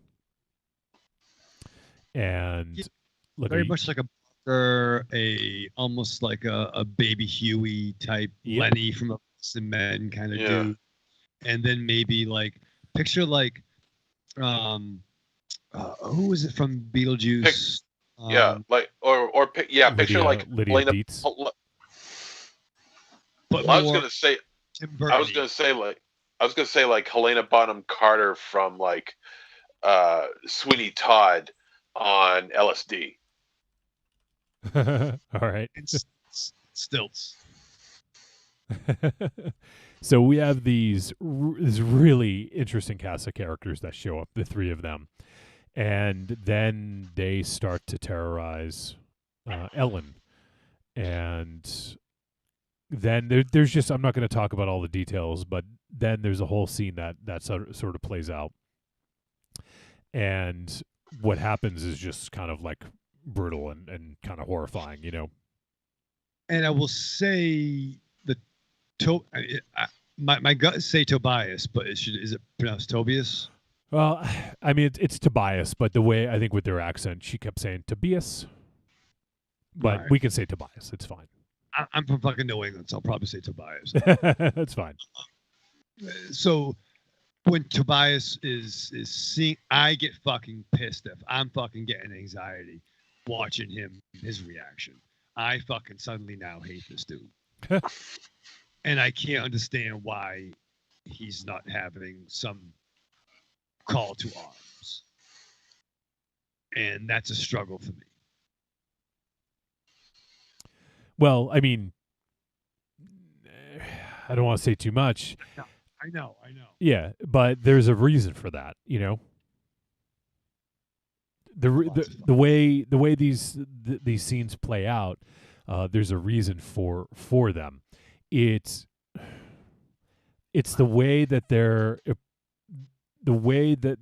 it's basically what they're bringing to the relationship, the emotional baggage that they carry has a bearing on how they react in these situations, you know. And in this case, and in some of the subsequent scenes with Tobias, he is acting in a specific way. It's almost like kind of like dream logic in a sense, I think, you know. I'll just kind of use that where I feel like it's his subconscious that's taking over and sort of dictating what he does. And we see that in one of the later scenes that focuses on Ellen, and when she's kind of walking through the woods, like we see from her perspective, and you can see what Tobias does in that one. So I'm trying to think of how to tiptoe Well, around. This at this point, the movie is basically told from Tobias's point of view. Yes. It's you can't get around this. And after every subsequent scene or event, I should say, Tobias begins to think out what is going to happen and how he needs to react. Yeah. Or pre-react. I guess that's a word. I don't know. I just made it up. Yeah. Where he has to plan now because he has a feeling. Because every time we feel like something's going on, one of the events is going on, that it's actually happening. Maybe it is, maybe it isn't. We're not really sure. But at the beginning of each new event, we see Tobias becoming a little bit more intelligent, becoming a little bit more aware, I should say, of what's going on. And so he begins to pre-plan his need for survival as well as Ellen's. And that's and each event almost plays itself out almost exactly the same.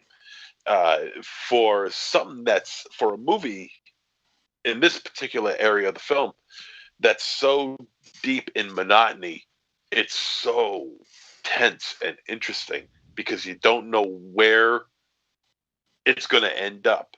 Even though it is monotonous, there are little differences involved, and it's those little differences that make it so interesting and so tense. So it's so well played out. At first, you might not get it. I had a hard time figuring it out because I was like, what the hell is going on here? Then it finally clicked in my head. I finally got to figure out what the hell they're doing here. So it's a very interesting way of playing this shit out. It's really quite amazing, actually. But the tension that's ratcheted up in this scene is it's really up there, because I mean, and it's not just the action; it's the atmosphere that's around it.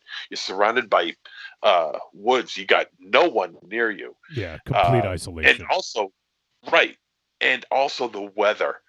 The weather plays a huge part in this as well, because I mean, I'll tell you on a personal experience, when I'm around weather like that, there's something very soothing about it to me, but also yet something very sinister about it.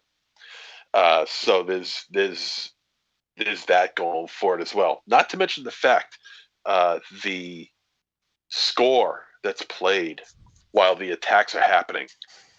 It plays such a huge part in this movie. Pay attention to it. Plays a huge part, and it also has a very demented feel. Very sadistic feel. It's really an unnerving movie. Very effective.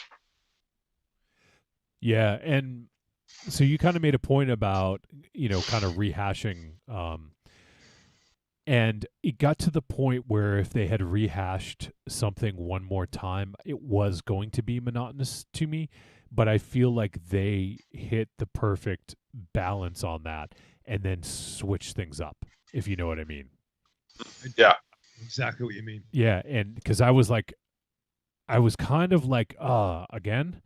And then it went somewhere else. I'm like, oh, okay. So it's almost like they lulled you into this false sense of security where you thought it was going to be, they thought they were zigging and they zagged, and I really appreciated that. And that scene where it zagged, where I'm talking about, I thought was fucking beautiful. That's, to me, was one of the most memorable scenes, like probably in the last year or two of films that we've seen.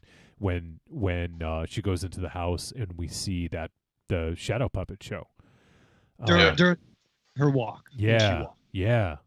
Oh man, it was like, for me, I don't know if anyone else agrees with me, but that was heart-wrenching.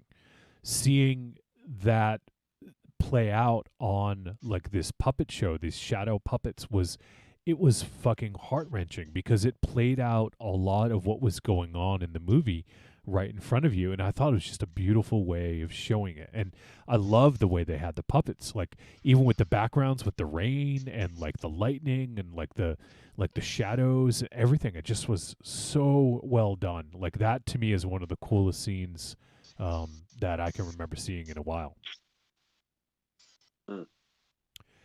Did that scene stick out to anyone else? I mean, visually, that was a great scene. MZ, did you like it? Ta-da.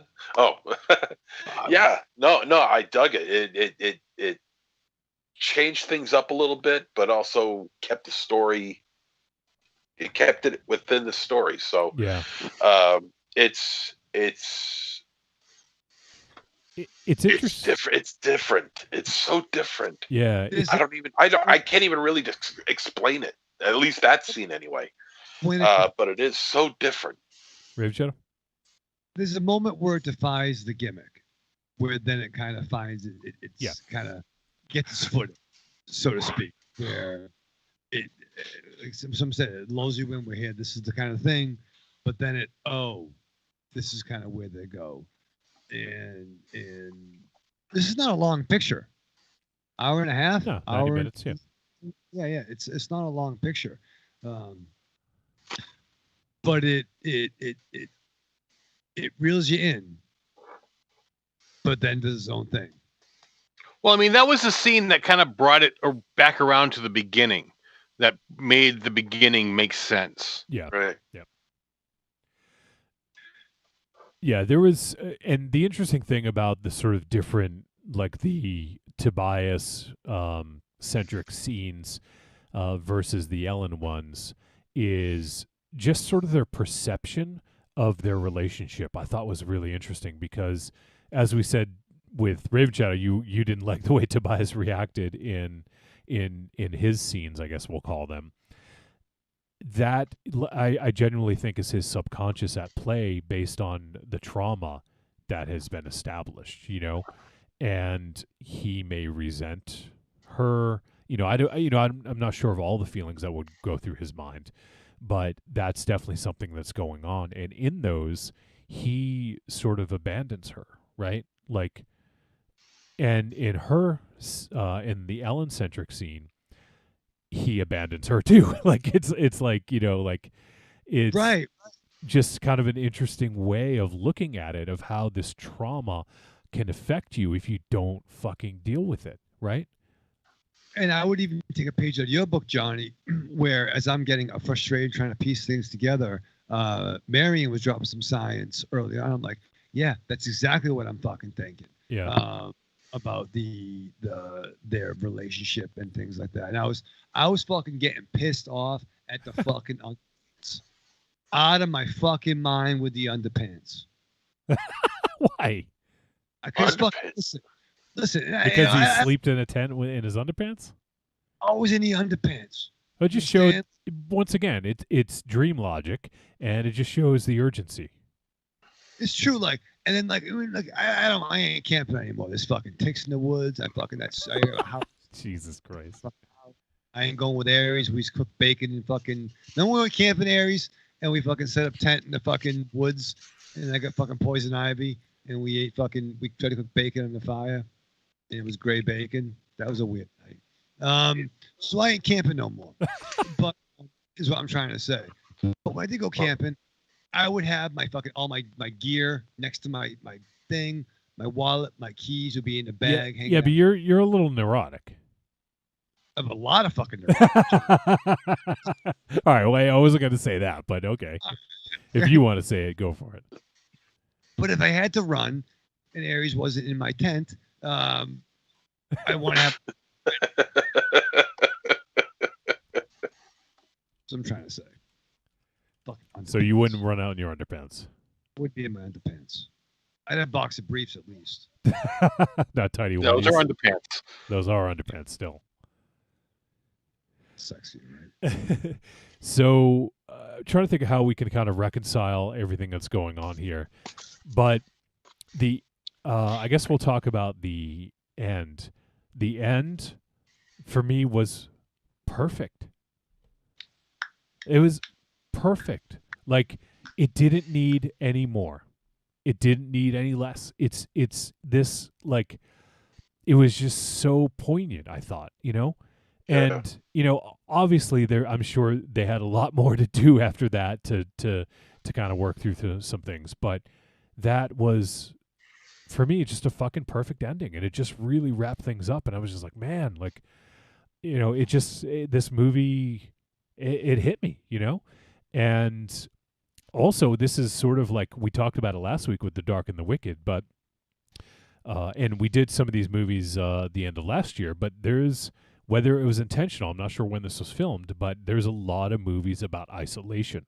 And that is something very real right now, right? That we're dealing with. And we're also dealing in this movie with, maybe not necessarily PTSD, but trauma and burying trauma down and not dealing with it properly and seeing how it could affect your day-to-day life, right?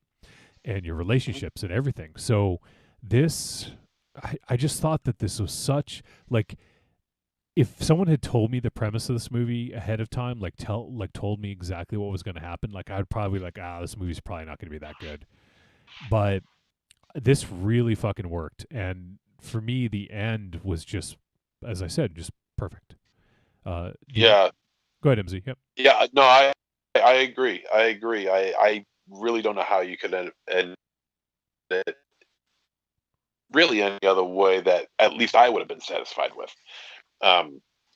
One thing I'm surprised at you, Johnny, that you have not even brought up yet, because usually this is one of the first things you normally do, is the amount of animal injuries there are in this movie. Well, there's quite a bit going on. There is, and that's actually why I said the first scene in the tent was tough. I didn't want to say too much more about it because I didn't want it to be too spoilery, but yes, there is some stuff, especially the end too. Yeah. But it was to the point where it wasn't too gratuitous. A lot of it was sort of off camera, if you will. So yeah, I mean, but yes, of course, it's not real or anything. It's not like anything else. But there is there is implied animal violence for those who. But there's a lot of images about animals in this film that play, I guess, as some sort of that is somewhat symbolic. Yeah, you got you're right. Birds, you got rabbits, cats, dogs. I mean, and they all serve a purpose in this film. Yeah. It's not just done for the sake of doing it. There's a purpose behind it, and I think the purpose that they set out works rather well. Especially the rabbits, Because I mean, at the beginning of the movie, you see the mom and the daughter dressed up as rabbits. Yep. They got the rabbit paint on their face. Face paint, yeah. Yeah, and I think the rabbits are probably the most important part of this film, especially with the shadow puppet. Not puppets, but what is it called? The Shadow Puppet Show. Is that what you call it? That's Okay. what I was calling it. I don't know. But. All right, but it's you know, a lot of it is very symbolic towards their real life, and actually all of it is really actually kind of symbolic towards their life, towards the lives of Tobias and Helen. Yep. So, and that's equally heartbreaking. Actually, when you watch it, you know, it's kind of like, oh shit, man. But it's all well played out. This movie is smart, and it's got some guts to it, man. It's tense. It's interesting. It's monotonous, but in a really great way. You know, I don't know. Yeah. Think we're getting close to the verdict here. Let me just catch up on chat room real quick. First time Mike pops in. He says, "Evening, family. Just checking in for a quick visit before bed." So first time Mike. And Rocky said, "Ravenchild is afraid those underpants come off, and Aries whips him with his monkey tail." What the fuck did I get involved in this? Oh, I don't want to be around for that. All right. So, do you guys have anything else you wanted to discuss before we head to the verdict? Did anyone else want to comment on the ending? Yeah, but we can't, bro. No, but I mean, was it satisfying? I mean, was that be for the verdict, or should that be? Well, me and MZ just talked about it, so maybe you weren't listening. Well, I think MZ and I. Maybe you weren't present for that. I'm being more present, Johnny. No, you're not, because you zoned up because you weren't talking. Oh. Oh. Yeah, I'm gonna call you on your fucking bullshit. So listen. What? Don't. Aries, do. All right. Well, if Aries, did you want to comment on that at all? I'll go to the verdict. Let's just move on. All right, we're gonna move on because Aries said we're gonna move on. So let's do it. Trick or treat, baby. I wonder if people would say you're a trick or a treat. Trick or treat, motherfucker. All right, it is verdict time. We're going to let you know whether Koko-Di Koko-Da was a treat, a trick or a treat, and any final thoughts we may have. Let's start with Michael Ravenshadow. Yeah, man.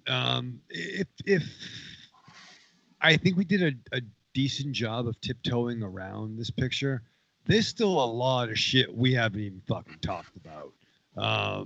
There's a lot of shit in here in this, 90-minute runtime. A lot of emotions, a lot of feels, a lot of fucking shit. Probably the worst double feature might be this and like Eternal Sunshine of the Spotless Mind.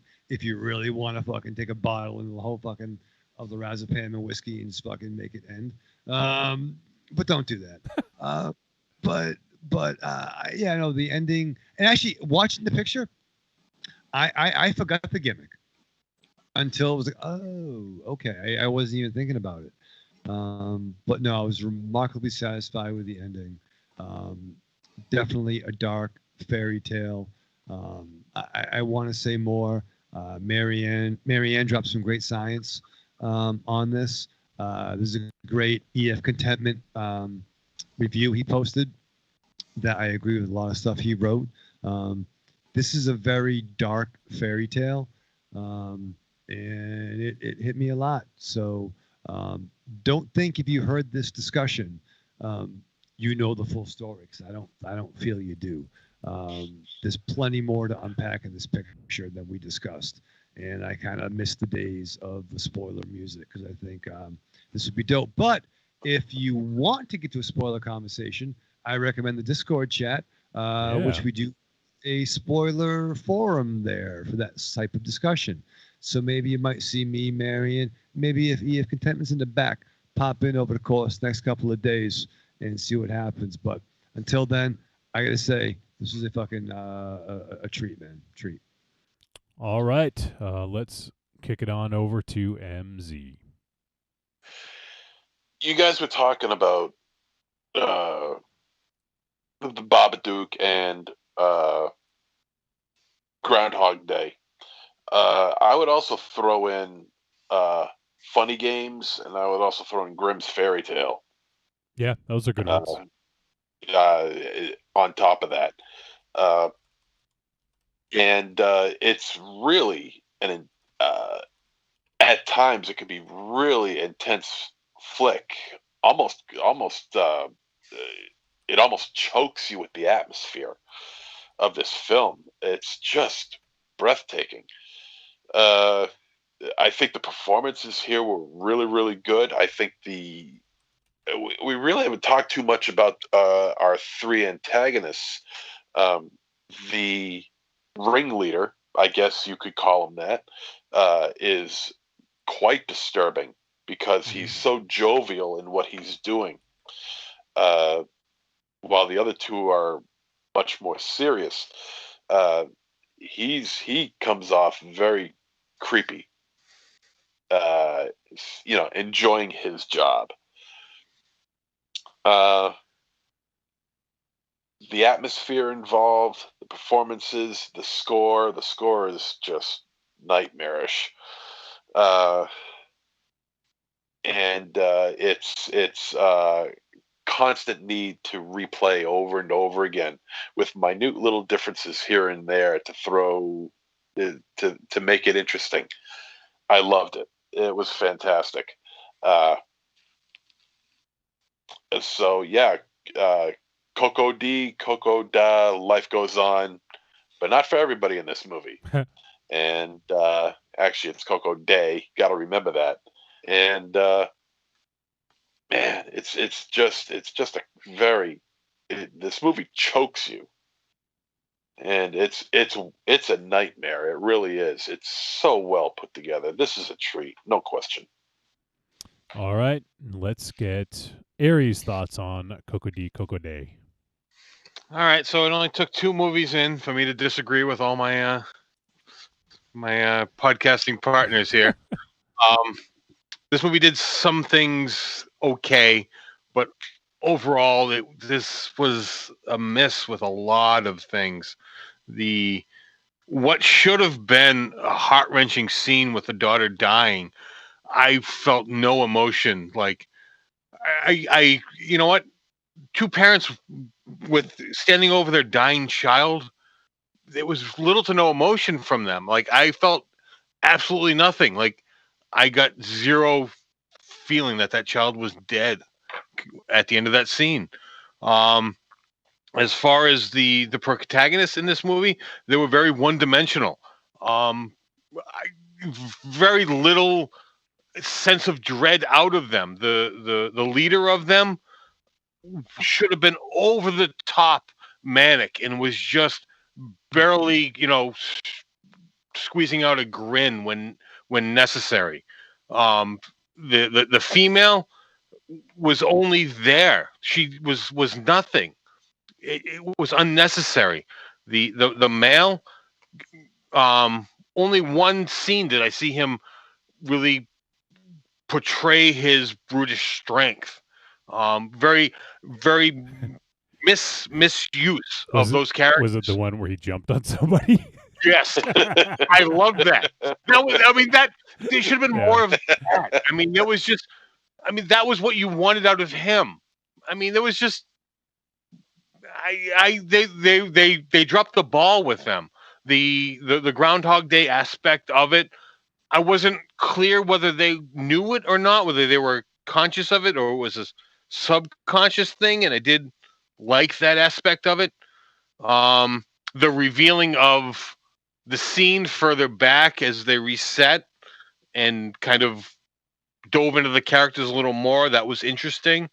The ending, I don't know if I understood it or not, or I just hated it. I don't quite understand. Maybe I don't know. Like I knew what happened, but it something was lost on me. Maybe I'm not smart enough to understand the ending of this movie. But overall, this movie is a trick for me. Aries, did you pull your monocle out for the end? I didn't. I couldn't find it. I couldn't find it. I think I lost it in the sofa cushion. It was in your beard.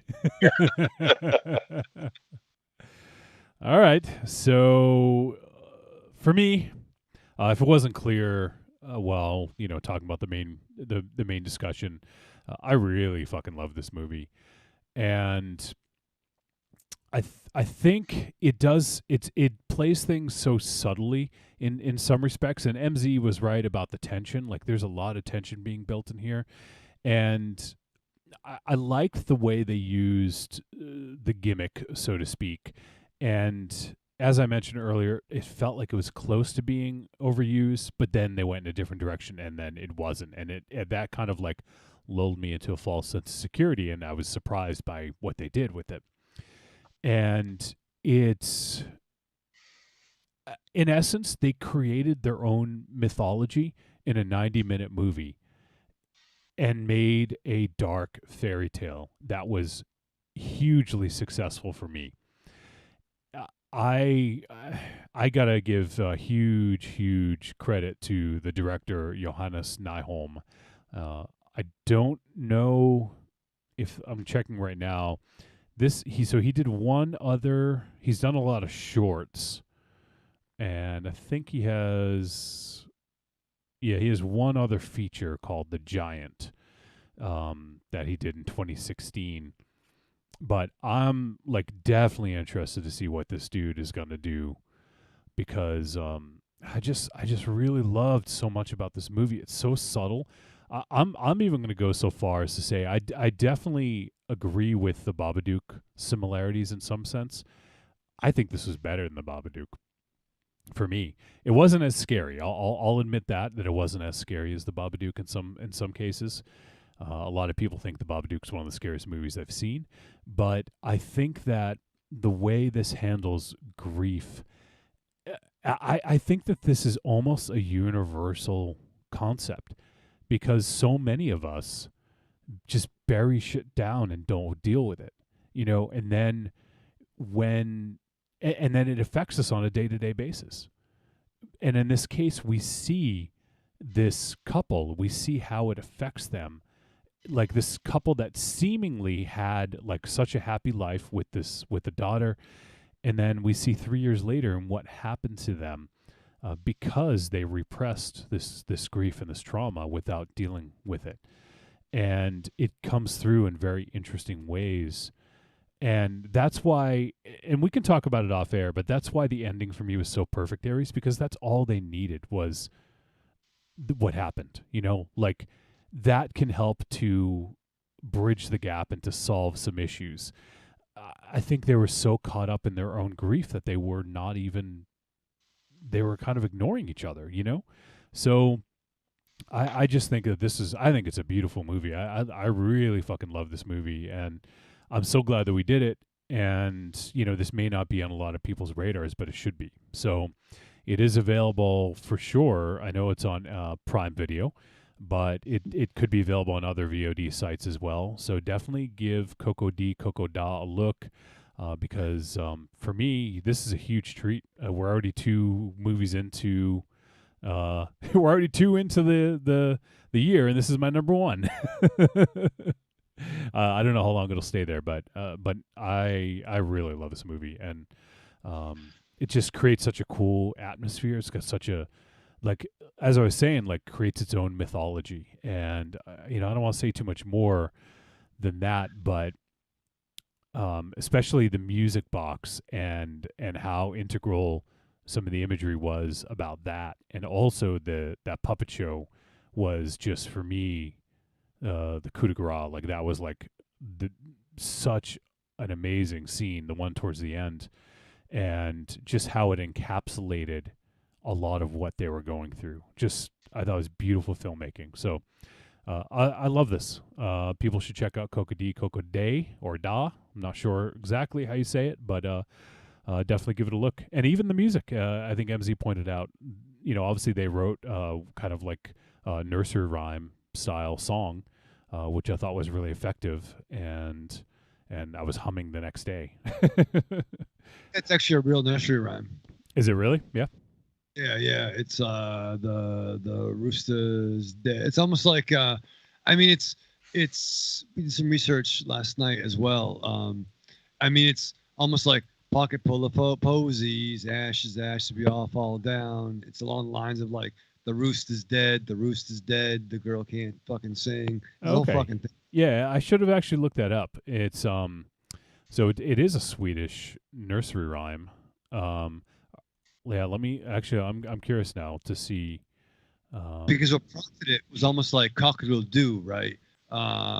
It sounds similar to that, like a brand new day, and that's kind of what Mary's perspective was. But if you do a little bit deeper, you see that it's a real thing. Okay, so yeah, it's our rooster's dead. Our rooster's dead. Who'll no longer sing Koko-Di Koko-Da. And that was on the music box that she had. It was played that the Koko-Di Koko-Da song. Yeah. But yeah, that's interesting. So it is taken from a Swedish nursery rhyme. I wasn't sure if they created their own for this, but yeah, it's a really interesting film. I think people should check this out. Obviously, we had kind of ran the gamut here. MZ and I really liked it. Rachel liked it. Aries, it didn't work for as well. So, and also the artwork on the music box is very telling as well. Yeah, absolutely. Kind of sinister fucking artwork too, even though it's supposed to not. Well, I got the feeling that was artwork that existed before the movie, and they tried to make the characters look like that artwork. Maybe. And I'm actually not sure. I didn't do a ton of research on this one, but that could be, or it could be made for it because the characters look pretty similar. So I don't know. Just judging. The leader and the character, the animated character, was very short, and the actual guy was taller. The female wasn't very attractive in the animated version, but the actual version, beyond having awful hair, was a very attractive woman. What's your type? And what about the look on the face on the dog on that thing? Jesus. Yeah. The Mongo guy, he was fairly accurate. Yeah, definitely. Yeah, no, it was definitely a big time treat for me. So give it a look. Koko-Di Koko-Da. It's spelled, by the way, just in case anyone's not sure, KOKO-DI space KOKO-DA. Koko-Di Koko-Da or Koko-Da. So give it a look. It's on VOD. All right, next week we're going to be doing a movie. Actually, MZ for the first time ever, I think, sent me a list of films that he wanted to do on the show. And this one was actually already on the list, so decided to go with that one next. And it is a film from Alistair Grierson, who I'm not familiar with as a director. He has a few, let's see. He's got a few titles under his belt, mostly a lot of shorts. But he also did a movie called Tiger in 2018, which I'm actually not familiar with that. It has Mickey Rourke in it, though. So, oh God. But anyways, the name of the film is Bloody Hell. And this is hitting, let's see, I think it already hit VOD today. Let me just double check on that.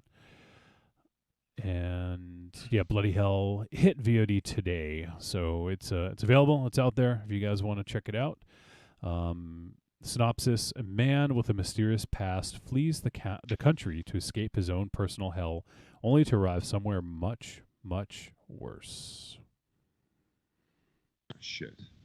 So, We'll be checking out Bloody Hell next week. If you guys want to play along at home, feel free to give it a look. It's on VOD. And if you have any thoughts, feel free to send them our way. But yeah, looking forward to this one. Actually, one of the guys in it was in Necrotronic, if you guys remember that flick that we did. Oh, yeah. Who did he play?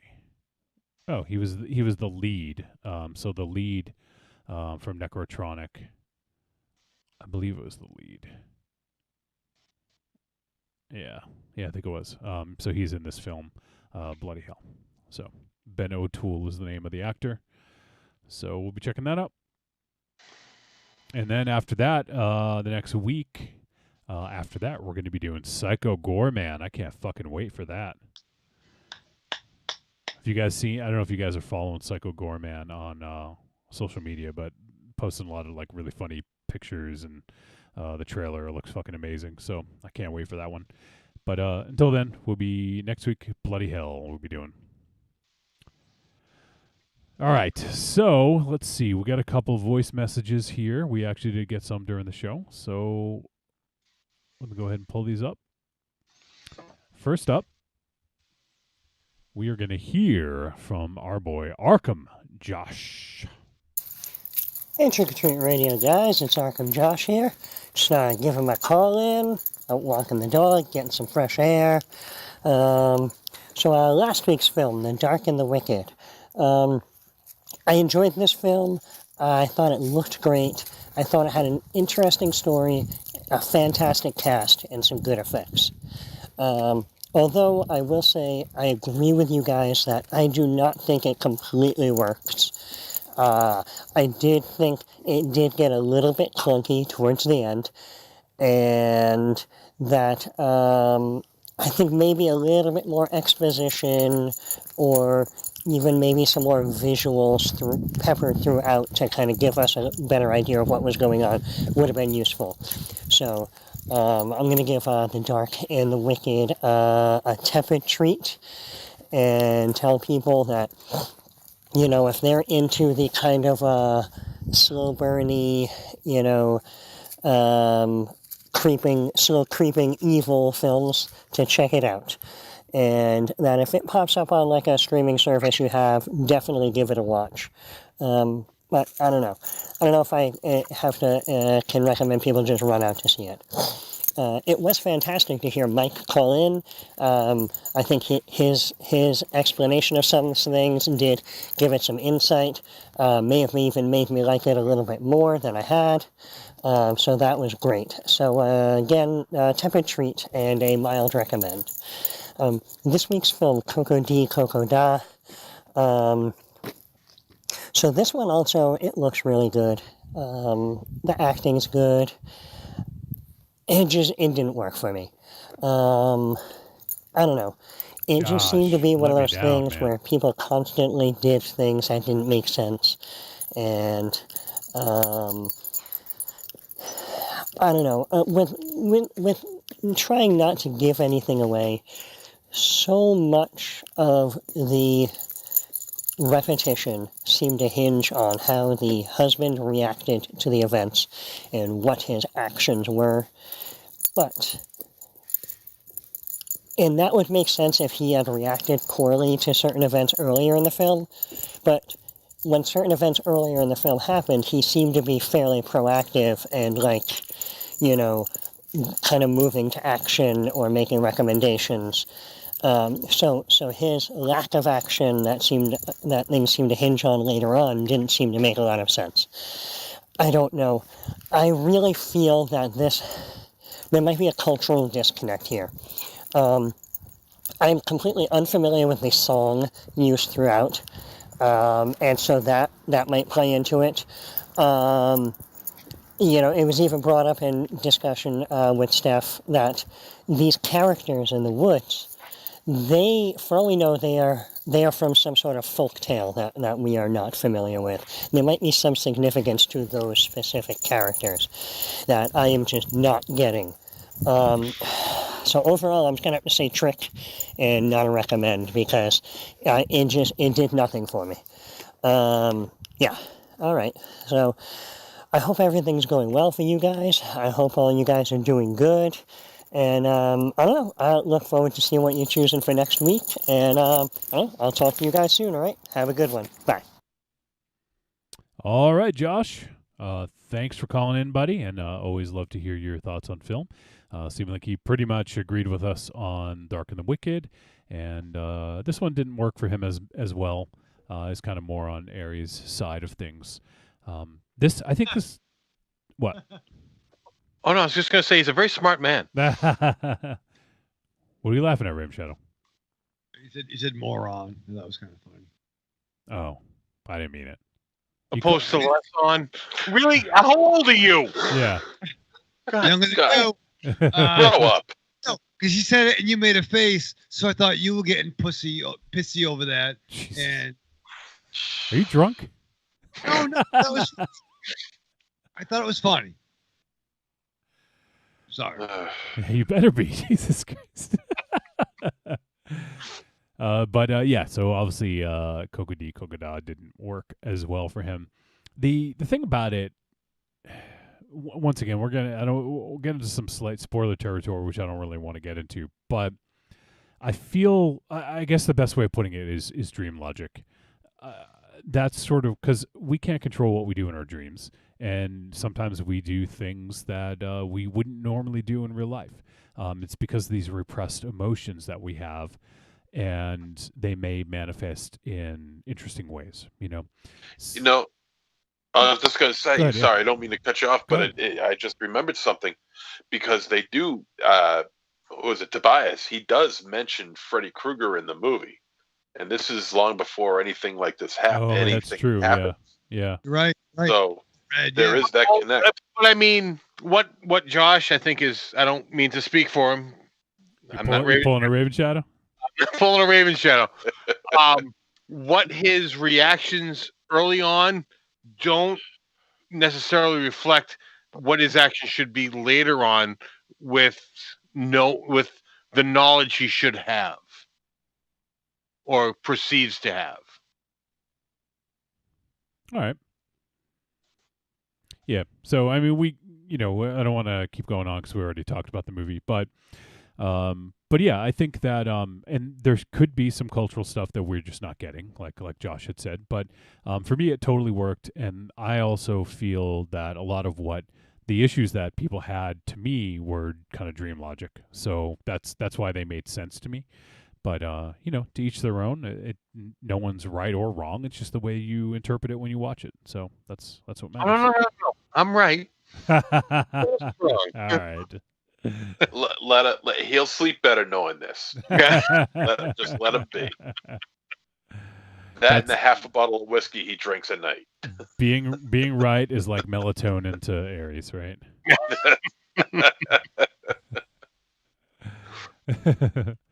All right, so we got one more voice message. This one got our buddy Rocky sent one. He was having trouble sending it via email, so he sent it on Facebook. So let's hope that this plays correctly. Let me give us a shot here. Michael, it's your mother calling. Listen, I don't mean to interrupt you while you're hanging out with your tricks or treats friends, and I don't mean to embarrass you, booby. But listen, you gotta stop leaving your dirty Nightwing underpants around the house. It's smelly and sticking to everything. I just pulled up a piece of carpet trying to put them in the laundry. Listen, baby, you gotta stop doing all the drinking and stuff because I'm pretty sure bodily fluids shouldn't be this color and consistency. I'm really worried about you. I know you don't like to listen to nobody and do your own thing. You're your own man. But please listen to your Mamba Leo. I love you, booby. See you when you get home. Mamba Leo. Mamba Leo. I guess your mom did call after all. Jeez. I thought it was Rocky, but apparently it wasn't. Oh my God. Mamba Leo. That's my favorite call. My friend's that. You really leave your dirty Nightwing undies everywhere? I have one pair of Nightwing undies. And they're dirty. No, they're fucking carpets. Eva Corney mentioned something about this, but I thought I thought he was just nuts. Turns out there's some truth to it after all. I don't know. It's Oh my God, Double D is still listening. He said that was the best Raven Shadow mom impression I ever heard. Wait, let me hear it again. Michael, it's your mother calling. Knock it out. Listen, I don't mean to interrupt you while you're hanging out with your tricks or treats friends, and I don't mean to embarrass you, booby. But listen, you gotta stop leaving your dirty Nightwing underpants around the house. It's smelly and sticking to everything. I just pulled up a piece of carpet trying to put them in the laundry. Listen, baby, you gotta stop doing all the drinking and stuff because I'm pretty sure bodily fluids shouldn't be this color and consistency. I'm really worried about you. I know you don't like to listen to nobody and do your own thing. You're your own man. But please listen to your Mambaleo. I love you, booby. See you when you get home. Mambaleo. See you when you get home. You are home. Wait, is your mom lost in the house too? I don't know what's there. I don't know what's going on. I'm doing laundry over there next week. It's fucking, you know what I mean? Actually, I do have to clean out some closets in the comic room at my parents' house. I'm not sure what's in some of those rooms. People. I'm kind of concerned. Oh my God. Well, maybe. Well, if Mambale is there, maybe she can, water your bambuleo. Bamboleo. Yeah. I think it's weird that your mother sounds like Vinny Barbolino. Yeah. Barbolino. Barbolino? Barbolino, yeah. Vinny Barboleo. Yeah. I can't even say it. Barbolino. I'm not saying it's not weird. Vinny Barboleo. Vinny Bumbaleo. Oh God, I can't even. Oh shit. Thanks, Mom. Oh God. Thanks for the package. He checked in about 20 minutes ago. I looked away from we have like 4 different chats going on, so I looked away from one. But JB says, "Hey guys, hope you're all having a good night." Thanks, JB. Yeah. Hopefully you're here at Mambaleo.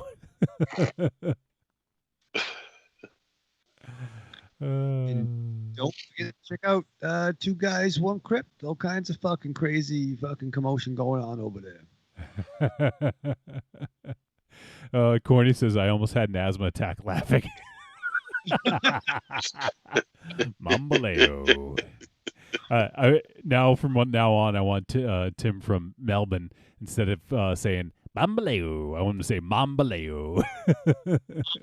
Mambaleo. That's too funny. Oh shit, that was good. All right, so that is it. Let me just double check. I think that's it for voice messages. So we appreciate Mambaleo and Arkham Josh calling in. Was there anything else you guys had? Obviously, it's 10:30. Wrap up a little early. MZ, you gonna get your wish? Yeah. Oh no, we got a half hour to go before we can finish before 11. Raven Chow's gonna get some Mama Juana. He's gonna finish before 11. Ooh, fucking don't tell me. Oh, I got. I'm gonna heat up a couple of sandwiches in the oven. It'd be nice. Uncrustables? Uncrustables don't go in the oven. No, but I like the classics up a little bit. I like to take a couple of earmuffs, Johnny, a couple of cold cuts, some cheeses, and preheat the oven a little bit so it's like a toasted little fucking, like you might get from like Pantera bread. You know what I mean? Pantera bread. Yeah, isn't that a place where they go to Pantera? Sure. Yeah, that's what it is. Yep. Yeah. Don't you have a toaster oven? You're gonna put up like. I don't have a toaster oven. Oh God. You don't have a toaster oven? You don't have a washer and dryer? Well, Johnny, I got a fucking house. What kind of operation you running over there? I got an oven and I got a toaster. I don't got them when fucking appliances collide. I don't have that. One little fucking oven. You're gonna heat up your whole fucking house for one sandwich? Hey, it's the winter, and I'm making 2. Okay, because Ollie's gonna. Oh, Aldi's gonna eat 2. Yeah. Yeah. But not the cat. Go figure. No, she's got treats. Listen, Mary and I, we cut off the dreadlocks. And she's fine. She's good. She's doing well. She's just high. Yeah, you cut him off a year ago and then back. She's so gross. She's gross. That's mean, man. Oh, Chloe's a good girl. She's a pretty girl. She's hanging out too. Yeah, she is a good girl for getting for being neglected. No, she needs to be more present as well too. We're all trying to be more present. Do you feed her, or does she just eat what the dog doesn't eat? Yeah. No. She has her own treats. No, I separate that. She has her own little treats. I put it on the ground, and then I put it on the chair for her. She has that. Put it on the ground. She doesn't even get a bowl, huh? She has a bowl. She's a bowl downstairs. It's all fucking thing. Everyone's covered. Everyone's covered, Aries. Except you. For Christ's sakes, recover yourself. I didn't eat any food at all today. That's true. You didn't eat any food today? Is that what you said? Yeah, no, I didn't. What the fuck? Are you out of Uncrustables? Is this an emergency? No, I got a bunch of You're going to be 119 pounds if you don't eat. Yeah, digestion slows me down. I got to keep moving. I got to keep. Why wouldn't you fucking eat? I don't have time for that, dude. You don't have time? I'd rather eat on the podcast than not eat. Yeah, no, I haven't eaten. Yeah, no, I'll eat. I'll eat when we go off air. I'll eat. How can you do that? I'm like a camel. Did you just smoke today? Yeah. Well, you know what? Instead of smoking, eat a fucking candy bar or something. Do you drink you drink any water or just coffee? No, I don't drink coffee anymore. No, I'm seeing other. So I drink water. You cut out coffee? Yeah. Why? Because I'm a health nut. But keep the cigarettes and the alcohol. Yeah. Yeah. And my new doctor hates that. I'm like, yeah, I quit coffee. You smoking? Yeah. I'm smoking right now on my fucking ready-made fucking video conference. There's really nothing wrong with coffee. You cut out the sugar and the cream. There's nothing wrong with coffee. Yeah. It's essentially water.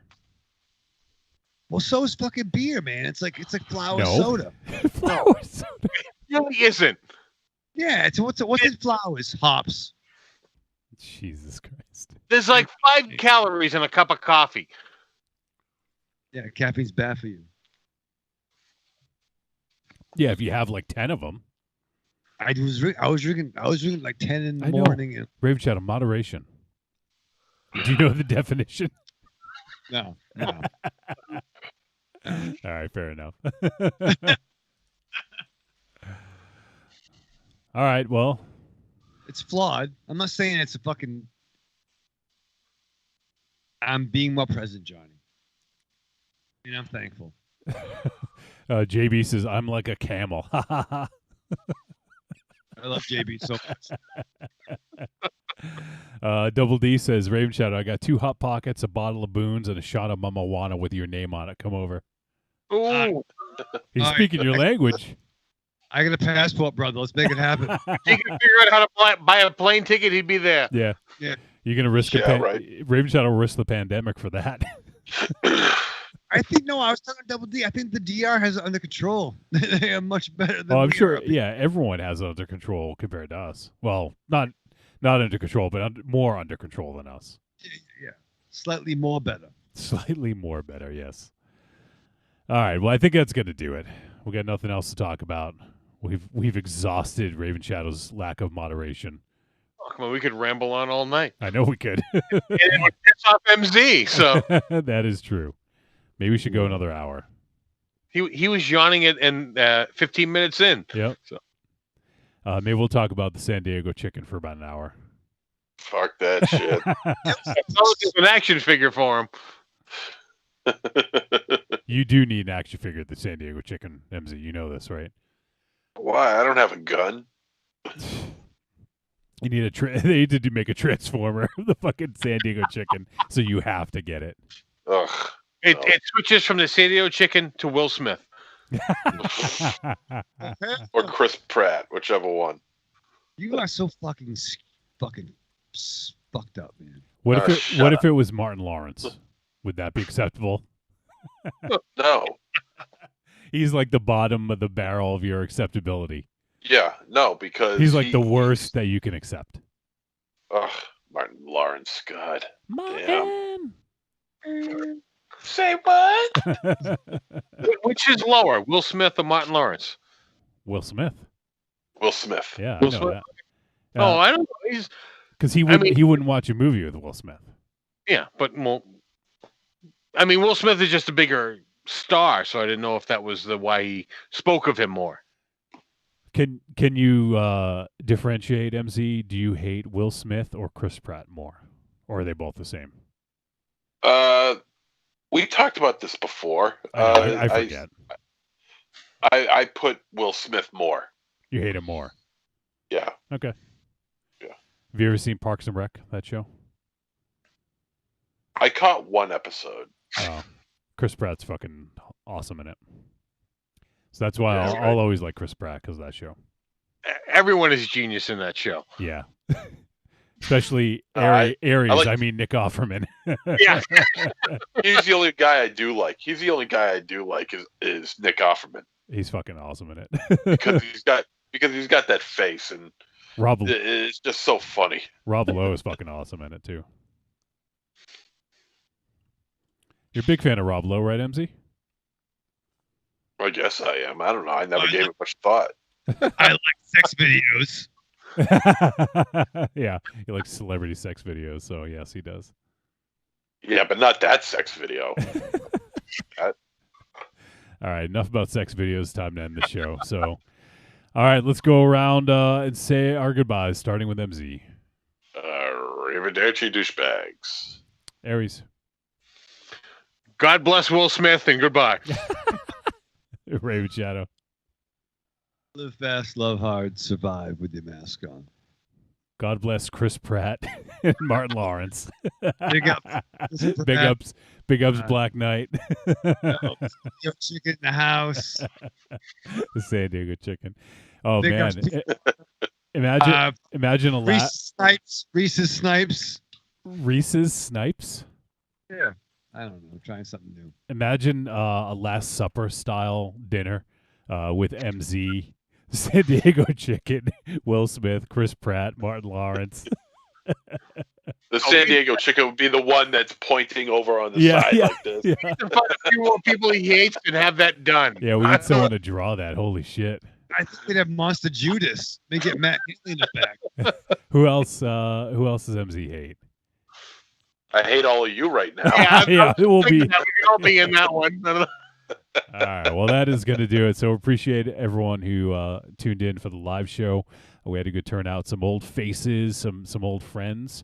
It was good to see you all. In case people don't know, we do this every Thursday night at 8 p.m. Eastern Standard Time. Typically go until 10:30 to 11. And feel free to tune in, trickortreatradio.com, or also follow us on the Facebook page, Trick or Treat Radio, or the Trick or Treat Radio Facebook group, and also broadcast there as well. JB says, fuck Will Smith, and then he says, Martin Lawrence is easily above. So JB puts Martin Lawrence above Will Smith. So there you go. There you go. All right, and we appreciate Mambaleo and Arkham Josh calling in. It was good to hear from Mambaleo. And also everyone who's going to listen on the podcast, we appreciate you, but we especially appreciate all of our Patreon supporters.